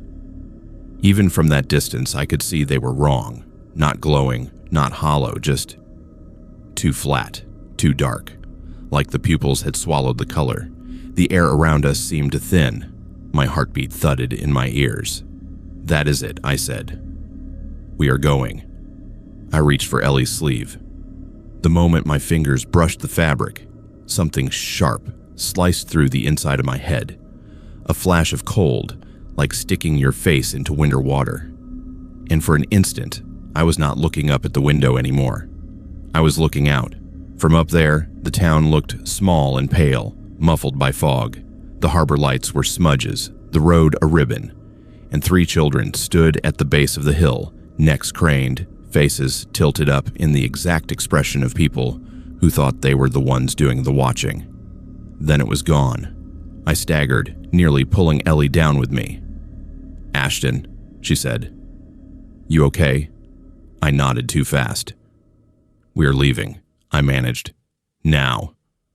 This time, neither of them argued. We turned and walked quickly back toward the sidewalk. I forced myself not to run. Every step felt like wading through syrup. The urge to look back burned in my spine. I did not give in until we reached the corner. The window was empty again. No woman, no face, just grime and reflections. If it had not been for the leftover ache behind my eyes and the way my stomach lurched, I might have convinced myself we had imagined it. We did not talk much on the way home. At the intersection where Jonah's street branched off, he stopped. "We are not telling anyone about that," he said. "Why not?" Ellie demanded. "You wanted proof. We got proof." "They will just say we are making it up for attention," he said, "or that we saw a shadow, or that someone was playing a prank. And my dad will say he told me not to go near there and ground me anyway." He had a point. Adults in small towns liked their stories as long as they stayed stories. Evidence complicated things. "Fine," Ellie said. "Then we know. That is enough." It was not enough. Not really. But we nodded, went our separate ways, and did our best to pretend everything was normal. That night, I woke up around 3 in the morning with the heavy feeling of being watched. The house was dark. The only sound was the wind against the eaves. I told myself it was just the leftover fear from earlier, that my brain was replaying images because it had nothing better to do. On my way to the bathroom, I glanced out my bedroom window, more out of habit than anything. From my house, you could see the hill where the old school stood, a crooked silhouette against the sky. There was a light in the second-floor window. Not bright, not enough to be a lamp. Just a faint, steady glow, as if a candle burned behind the glass. And in front of it, barely visible, the outline of a figure standing perfectly still. I closed the curtain and did not look again. For the next week, small things went wrong. Jonah slipped on seaweed at the wharf and cut his leg open badly enough to need stitches. Ellie's dad's truck rolled into a ditch on a perfectly clear day when the brakes failed for no apparent reason. At school, a shelf in the supply closet collapsed right after I walked out, smashing the box of glass beakers I'd been sent to get. None of it was catastrophically awful. None of it was enough to point at and say, "That is the woman in the window." But each time, I thought about the way her head had turned, the way I had seen the town from her vantage point for that single ice-cold second. We never went back up that hill together. Ellie stopped making jokes about horror stories and started crossing the street a little earlier whenever we walked past. Once, months later, she asked me quietly, when she looked at us, "Did you feel anything?" I thought about lying. Instead, I said, "I think she wanted to see what it felt like to be us, just for a second." Ellie nodded, face pale. "I think she did." The old school still stands. The town has talked about tearing it down for years, but somehow there is always a budget issue, a more urgent repair, a reason to leave it alone. Some nights, when the fog rolls in just right and the harbor lights make everything glow from below, people swear they see a woman in the window, watching. Most say it with a smile, as if it is just another charming piece of local folklore.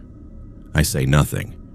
I just listen and remember what it felt like to have a stranger's view pressed over my own, and to know, with a cold certainty that has never quite left me, that in that moment, the story was not about us watching her at all.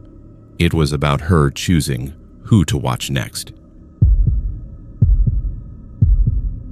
I was 19 when I realized that some of the monsters from high school do not stay there.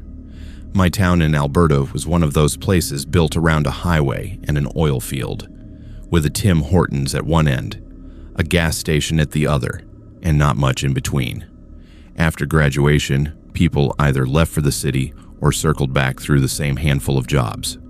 I stayed and took a shift job at a small coffee shop just off the main road, the kind of place where half the customers wore reflective jackets and the other half wore church clothes. The coffee shop became my entire world for a while.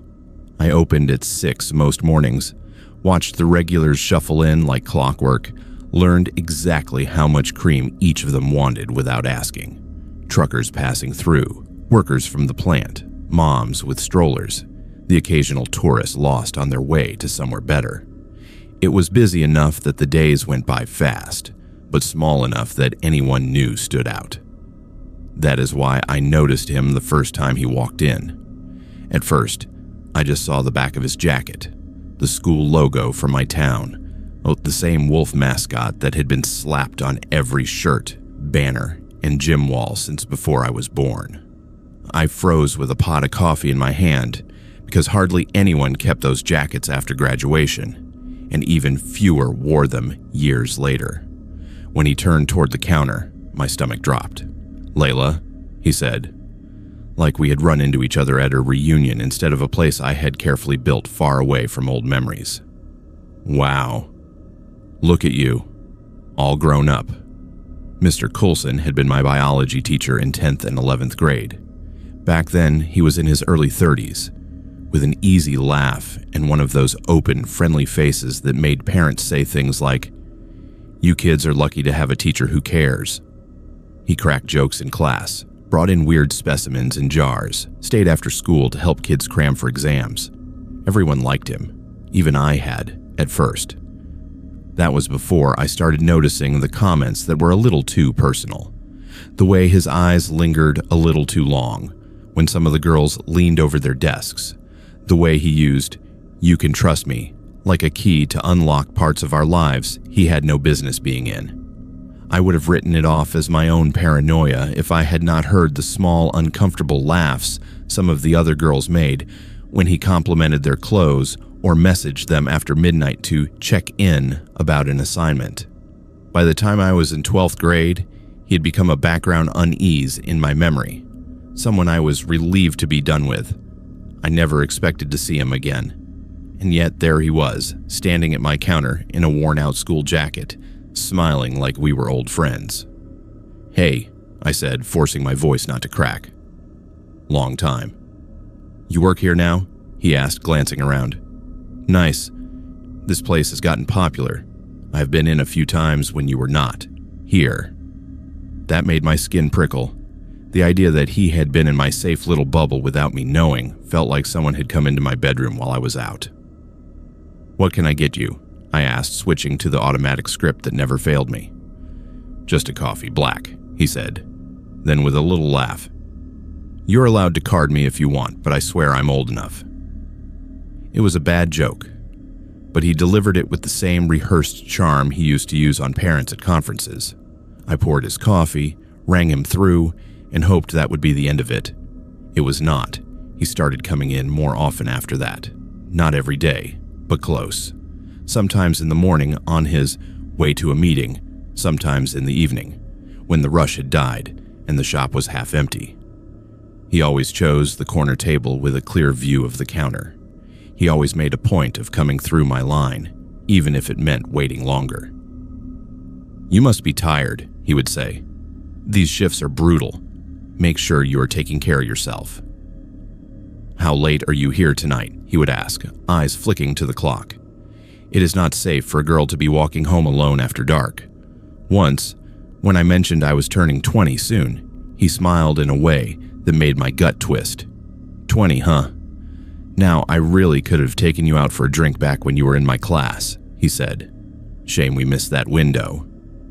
I laughed it off because what else was I supposed to do in the middle of my workplace with a line of customers behind him? Later, in the break room, my hands would shake so hard I would spill sugar packets. I told myself he was just awkward, that he did not mean it the way it sounded, that I was overreacting because of everything that had happened in high school. I tried to shove down the memory of how he had insisted on driving one girl home after a late lab, how she had gone quiet in class afterward and dropped the course without explaining why. Then, one slow Tuesday night, my phone buzzed in my apron pocket. I slipped it out on my way to wipe down a table, expecting a text from my mom. It was a friend request. His name stared up at me, the same smiling staff photo from the school website as his profile picture. Our only mutual connections were old classmates. My thumb hovered over the screen, absurdly aware of how alone I was in that moment. My coworker had just gone to take the garbage out back. The only customer left was an older woman reading in the corner. I declined the request and slid my phone back into my pocket. Less than a minute later, a message request popped up. "You do not accept friend requests from old teachers." P. I deleted it without responding. My heart thudded hard enough that I could feel it in my throat. That night, lying in bed, I scrolled his profile. He had moved to another town after I graduated. There were group photos with students from that school, smiling at science fairs and field trips, posts about the best group of grads a teacher could ask for, comments from parents thanking him for going above and beyond. It made my stomach turn. Several weeks passed. He kept coming in. He stopped making outright creepy comments, but the familiarity remained, like he had decided we were allies in some private joke. Then someone sent me an article. It was a link from a regional news site, the kind that mostly covered local sports and road closures. The headline mentioned an investigation into inappropriate electronic communication between teacher and students. The small staff photo under it was him. The article was careful, using words like allegations and professional boundaries, but it did not have to be explicit. It said he had been suspended from his position at his new school while the district looked into reports of late-night messaging and suggestive comments directed at multiple students over several years. It mentioned that screenshots had been provided. It said law enforcement had been notified out of an abundance of caution. I read it 3 times, then sat there staring at the wall. Suddenly, all the little things I had brushed off over the years rearranged themselves into a pattern I recognized all too well. The extra help sessions with only certain girls, the rides home, the checking in messages, the way he always framed things as concern, so that if you felt uncomfortable, it seemed like you were the one being ungrateful. At the bottom of the article, there was a line that made me cold all over. The teacher previously worked at other schools in the province. That meant us. I thought about the girls who had been in my classes, the ones who had laughed a little too hard at his jokes because saying no felt risky, the ones who had stayed in the lab long after everyone else had left, the ones who might not have had anyone to tell, or who had told someone and been brushed off. The next time he walked into the coffee shop, it was different. He did not wear his old school jacket. He kept his head down. There were deep lines around his mouth that had not been there before. "Usual?" I asked, voice neutral. He nodded, without quite meeting my eyes. His hands shook slightly as he passed me the money. For the first time, he looked smaller, but not in a way that made me feel sorry for him. More like I was seeing him without the mask he had worn for years. "How have you been?" he asked. "I'm fine," I said. "Busy." He hesitated. "If you see anything about me online." "I did," I said, cutting him off. My heart pounded, but my voice stayed level. "And I saw enough back then, too." For a second, his face twisted into something like anger. Just a flash, gone almost before it appeared. Then he forced a smile. "You always did have a vivid imagination," he said. "Take care of yourself, Layla." He left his coffee untouched on the counter and walked out. He did not come back after that. A few months later, word went around that he had left the province. The investigation, people said, had found some issues, but no charges were laid. Parents argued about it in Facebook groups. Some defended him, saying things like, he was just a good teacher who cared too much. Others said they had always had a bad feeling. I thought about all the chances our small town had to look at his behavior clearly and chosen instead to see what they wanted to see: a dedicated educator, a friendly face, a man who gave their kids attention in a place where not much happened.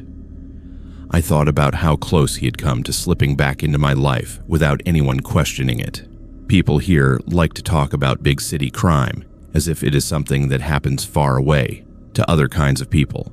They watch true crime documentaries and say things like, "You cannot trust strangers." What they do not say, what they do not like to admit, is that the darkest things can sit across from you at parent-teacher night, or hand you a graded test with a smile, or stand at your counter years later asking how you have been. The horror in my town did not come from the highway, or the fields, or the night. It came from the way we excused a man because he wore a lanyard and a nice shirt, because he coached teams and wrote reference letters and knew everyone's names.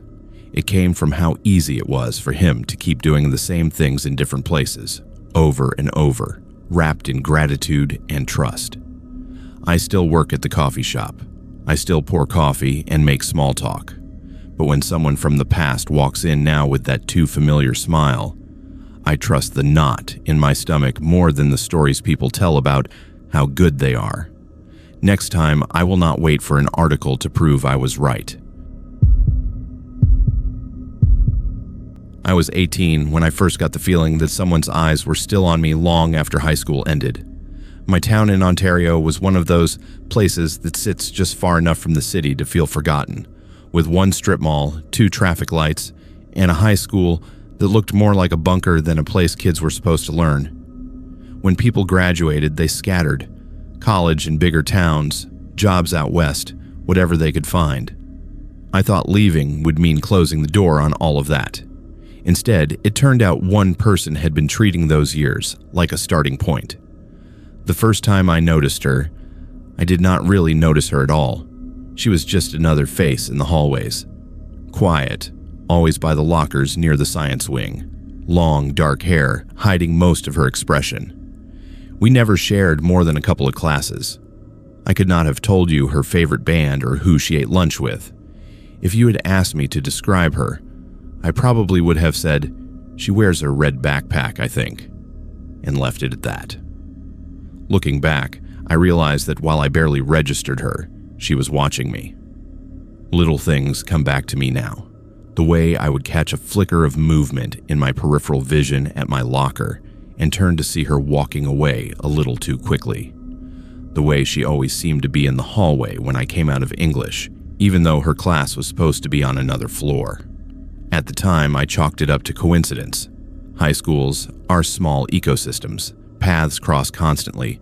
I graduated, took a gap year to save money, then moved 2 hours away for college. New city, new roommates, new routines. I got a part-time job at a grocery store near campus. My world shifted. High school felt like something that had happened to a different person. Then, one night in my first semester, I got a friend request. The name on the screen made me frown. I recognized the face in the tiny circle, but only just. It was her, the red backpack girl, except now she was framed in that casual, carefully chosen way people use for social media. Angled slightly, soft lighting, half smile. We had never spoken once that I could remember. I stared at the request for a minute. We had a few mutual friends from my hometown, but nothing else. I figured maybe she was just adding everyone from our year for nostalgia. It felt harmless. I hit accept. Less than 30 seconds later, a message popped up. "Do you remember me?" I hesitated, then typed back. "From high school, right?" Her reply came fast. "Yeah. You used to walk past my locker every day with your headphones on, and you always parked in the same spot, by the far light post. I used to see you sitting in your car for a bit before coming in." That stopped me. Those were details I did not even think about myself. Things I had done on autopilot. I had no idea anyone had been paying that much attention. "Lol, you have a good memory," I wrote, trying to keep it light. She kept going. "You had math first period in grade 11, then history, then lunch, then chem, and you always wore that blue hoodie on Fridays. I loved that hoodie on you." A prickling sensation crept up the back of my neck. Still, I told myself, maybe she just had a crush back then. People notice weirdly specific things when they like someone. It was flattering in a way, even if it was also strange. She asked how I liked college. I answered in vague terms. She asked what residence I was in, which building, which floor. I dodged that one, saying only off-campus housing. She responded with a sad face and changed the subject. After a few more messages, I said I had homework and logged off. I figured that would be that. A weird little conversation, then nothing. Instead, the messages kept coming. Not constant. That would have been easier to block. They came every few days, then every week or so. Always starting casually. Hey, how are classes? How is work? Then slipping in details that made it clear she had been watching from a distance for a long time. You and your friend always sat at the back left table in the cafeteria at lunch. You cut your hair shorter in October of grade 12. It looked nice. You stopped driving for a while that winter. I worried something bad had happened. I tried to answer less and less, one-word replies, taking longer to respond, hoping she would get bored. She did not. Around Christmas, she sent a message that made my stomach drop. I walked past your house last week when I was visiting my aunt. Your mom still has that little snowman by the door. It is cute. I had never told her my address. Our town was small, but not that small. The idea of her walking past my house, noticing our decorations, made something in me lock up. I asked, "How did you know where I lived?" She answered with a laughing emoji. "You always left for school around 8:10. I just followed the first time." After that, it was easy. I stopped replying altogether after that. For a while, nothing happened. Her messages sat there, unread. Then, in February, I was closing up at work one night when my coworker glanced out the front window. "Your friend is here," he said. I followed his gaze. Outside, under the harsh parking lot light, leaned against a cart corral, was someone in a red coat, hair falling forward, staring through the glass. She was still for a beat too long, then straightened when she saw me and lifted a hand in a small wave. My chest tightened. "I will do the garbage," I told my coworker, even though it was not my turn. "Can you finish the tills?" He shrugged, already counting cash. I slipped through the back, heart pounding, and peered through the employee-only door into the alley. A minute later, I heard the front door chime, heard my coworker say, "Sorry, we are closed," in his bored retail voice. Heard the muffled sound of a female voice asking something. Then the door chimed again. "What did she want?" I asked when I came back out. He looked up. "Who?" "The girl in the red coat." "No one came in," he said. "You okay, man? You look like you saw a ghost." Maybe I did not see her come in. Maybe she changed her mind at the threshold. Or maybe my mind was playing tricks on me. That is what I told myself all the way home on the bus, eyes glued to the dark window. When I unlocked the door to my apartment building, my phone buzzed. "Nice place," the message said. "The brick looks cozy." I was going to say hi, but you seemed busy. My hand started shaking so badly I almost dropped the phone. "How do you know where I live?" I typed, hands trembling. "You mentioned the street name once in a story," she wrote back. "It was not hard. You should really close your curtains more, though. Someone could watch you." I blocked her then, finally. I blocked her on every platform I could think of. I told myself that was the end of it. A week later, my phone lit up with an unknown number. "Finn.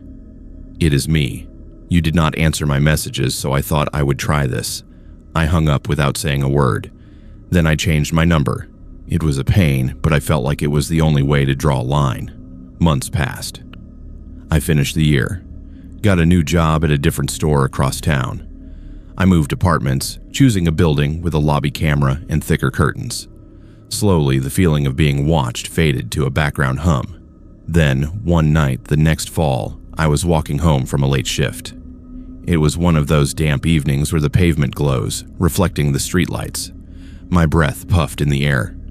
The sidewalks were mostly empty. At the corner near my building, I stopped at the crosswalk waiting for the light. Across the street, under a flickering lamp, someone stood very still. Red coat, hair hanging forward. Head tilted slightly, like she was studying something in a display case. My pulse thudded in my ears. The crosswalk light turned white. I did not move. Her head lifted. Even from across the street, I could feel her eyes hit mine like a touch. We stayed like that for what felt like a full minute. Cars hissed past. My fingers dug into the straps of my backpack. Then she smiled. It was small, almost shy, but her eyes did not match it. I turned around and walked the long way home, 3 extra blocks, circling until I could come at my building from the opposite direction. When I finally made it up to my apartment, I went straight to the window and peered through a narrow gap in the curtain. The corner where she had stood was empty. I sat on the floor with my back to the wall and stayed there until sunrise. The next day, I went to campus counseling and spilled everything to a stranger in an office that smelled like tea and printer ink. Saying the timeline out loud made it sound even worse. The notes she must have taken on my routines, the way her attention had followed me from a town of 1,000 people to a city of hundreds of thousands, the fact that she had been able to stand outside my work and my home without anyone thinking she was out of place. The counselor did not laugh. She did not tell me I was overreacting. She walked me through my options, documenting everything, talking to campus security, even going to the police. People like this escalate sometimes, she said gently. You are allowed to take this seriously. So I did. I filed a report. I showed them the messages I had saved. They took a statement, logged the information, told me to call if I saw her again, suggested varying my routines. That was a year ago. I have not seen her since. Sometimes I wonder if finally putting it all on paper scared her off. Sometimes I wonder if she simply moved on to someone else quieter, someone who did not know how to name what was happening. I think about younger versions of me in that hallway, walking past lockers with my headphones on, completely unaware of the eyes tracking every step. In true crime shows, stalkers are often framed as big, dramatic villains, breaking into houses, slashing tires, leaving obvious threats. In real life, the horror can be much smaller and slower. A friend request, a casual message, a familiar shape across a street you have never mentioned visiting. People say, it is just online, or they are probably harmless, or they are just lonely. Maybe some of them are. But when someone collects your routines like souvenirs and carries them from one town to another, when they appear outside new jobs and new homes without being invited, harmless stops feeling like a word that fits. What stays with me is not her face in that window of my memory, or even the red coat under the streetlight. It is the realization that I went years without really seeing her, while she memorized my life down to the time I left for school. In small towns or big cities, that imbalance, the way one person can write you into their story without your consent, is its own kind of horror. Now, when I walk home at night, I still check my surroundings. I still vary my routes.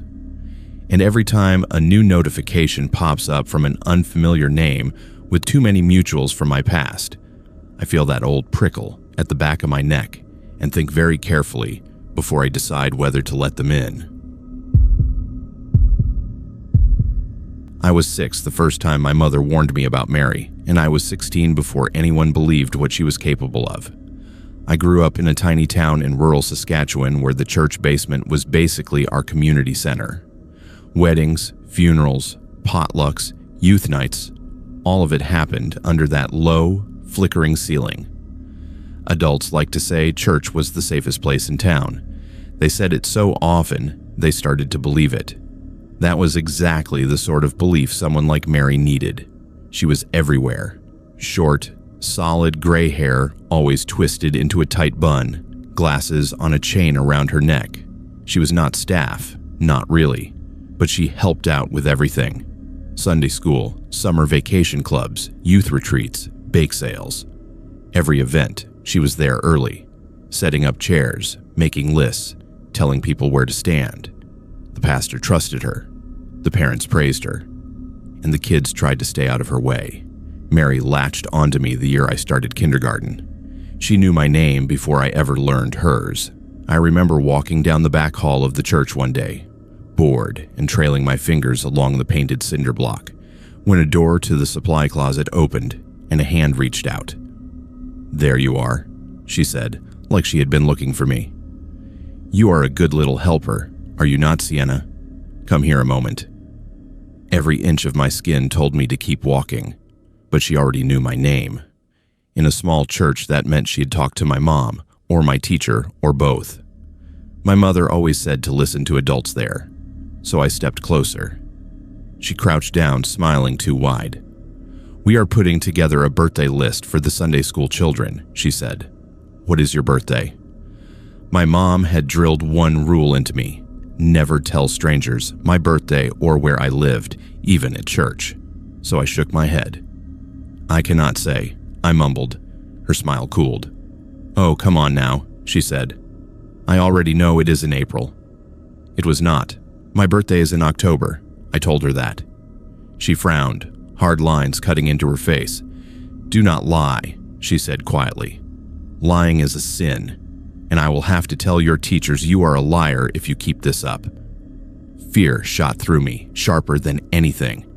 In that moment, the pastor, my mom, my teachers, everyone felt like they were on her side.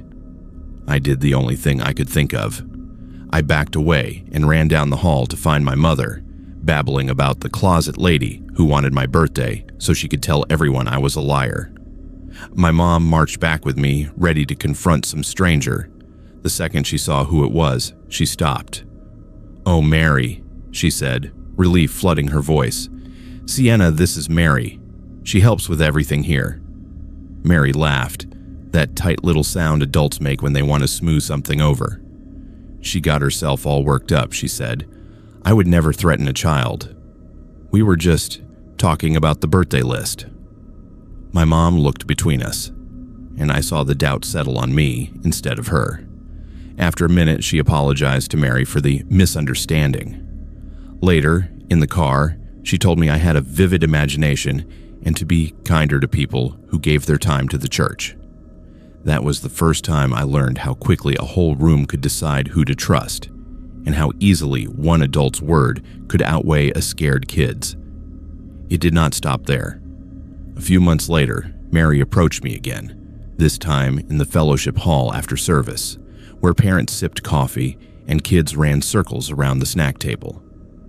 "You like helping, do you not?" she asked. "You always listen so well. I have a special job for someone just like you." She told me about her retreat center out by the highway, 3 kilometers past town.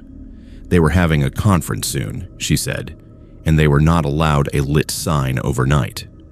Her solution was simple in her mind. Dress a child as an angel, put them by the driveway with a little switch, and have them turn a small light on and off when cars approached so guests could find the turnoff. "You would be such a pretty angel," she said, standing there by the road helping people find their way. "You want to help people find their way, do you not, Sienna?" In my 6-year-old brain, it sounded almost magical. Me in a white robe, being useful, being praised. I ran to my mom, breathless, and blurted out the opportunity. My mother's face went from confused to horrified in seconds. "No," she said. "Absolutely not." She hunted Mary down in the hall, voice shaking with anger. "You want to put my child outside, alone at night by the highway in October, in the cold, with no adults? Are you out of your mind?" Mary rolled her eyes, like my mom was being dramatic. "She would be fine," she said. "It is only a few hours.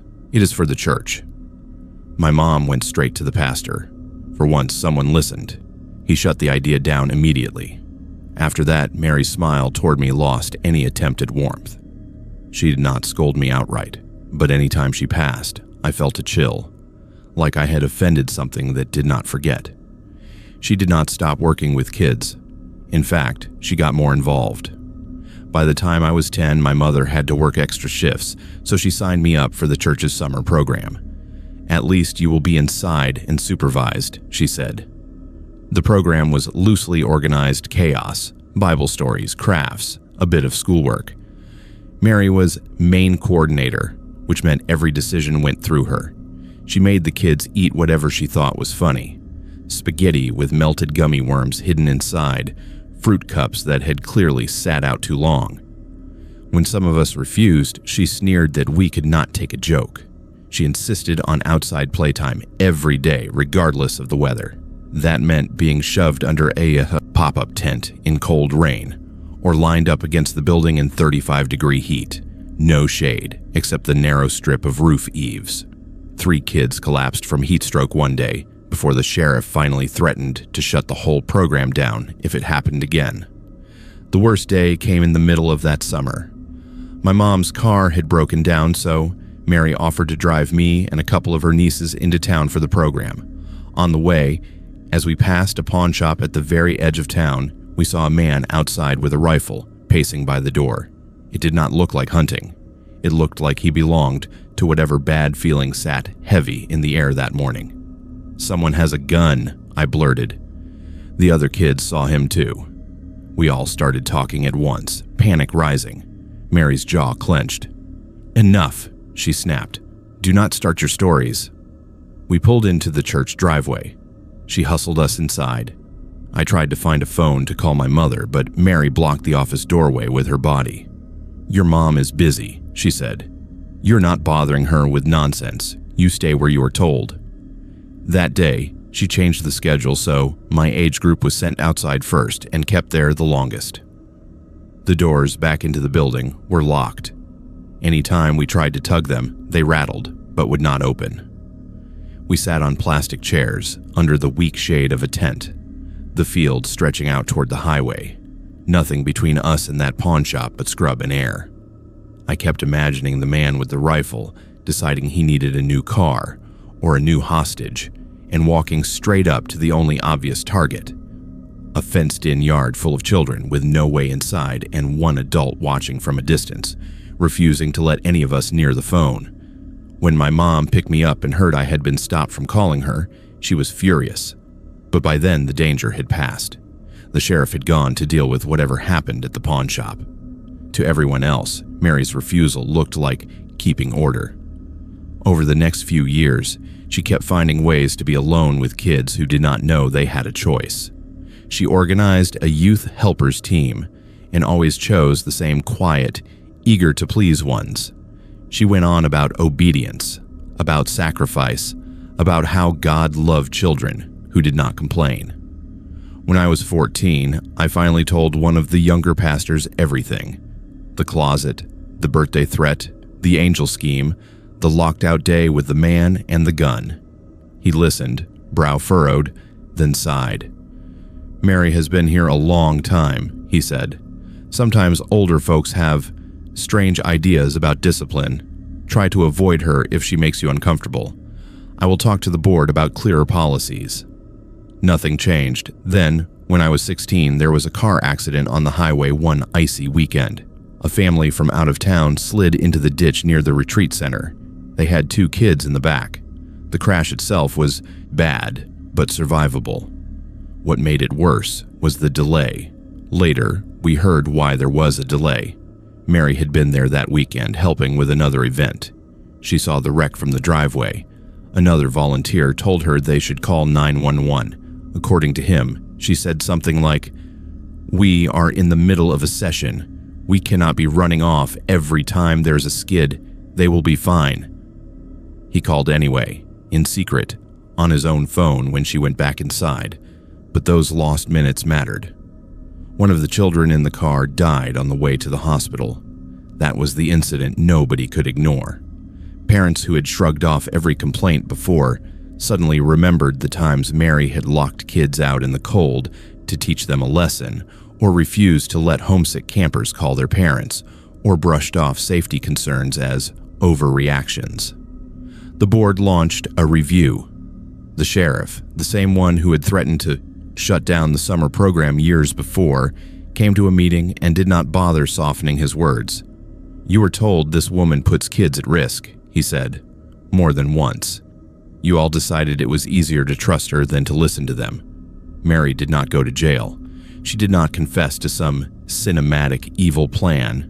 She simply left, quietly, and started showing up at another church 3 towns over. People there did not know about the angel scheme, or the locked doors, or the closet threats. To them, she was just another tireless volunteer. When I visit home now, the church looks smaller. There are new faces up front, new posters about child safety policies on the walls. They put in cameras in the halls and windows in all the classroom doors. Parents sign permission forms for everything. It all looks safer, more professional. Sometimes at potlucks, old ladies still say they miss Mary's energy, how she got things done. They say the new volunteers are not as committed, that the kids are too soft now. I do not argue. I just glance at the corner where the supply closet used to be, and I think about how long one person managed to twist concern into control because everyone wanted to believe a church was automatically safe. People expect the worst dangers in small towns to come from outside. Strangers on highways, big city crime, accidents in the fields. The older I get, the more I think the scariest thing we ever faced was an ordinary woman with a ring of keys and a reputation for being helpful, who learned that in a place obsessed with trust and obedience, the easiest way to hurt kids was to make sure no one believed them when they said something felt wrong.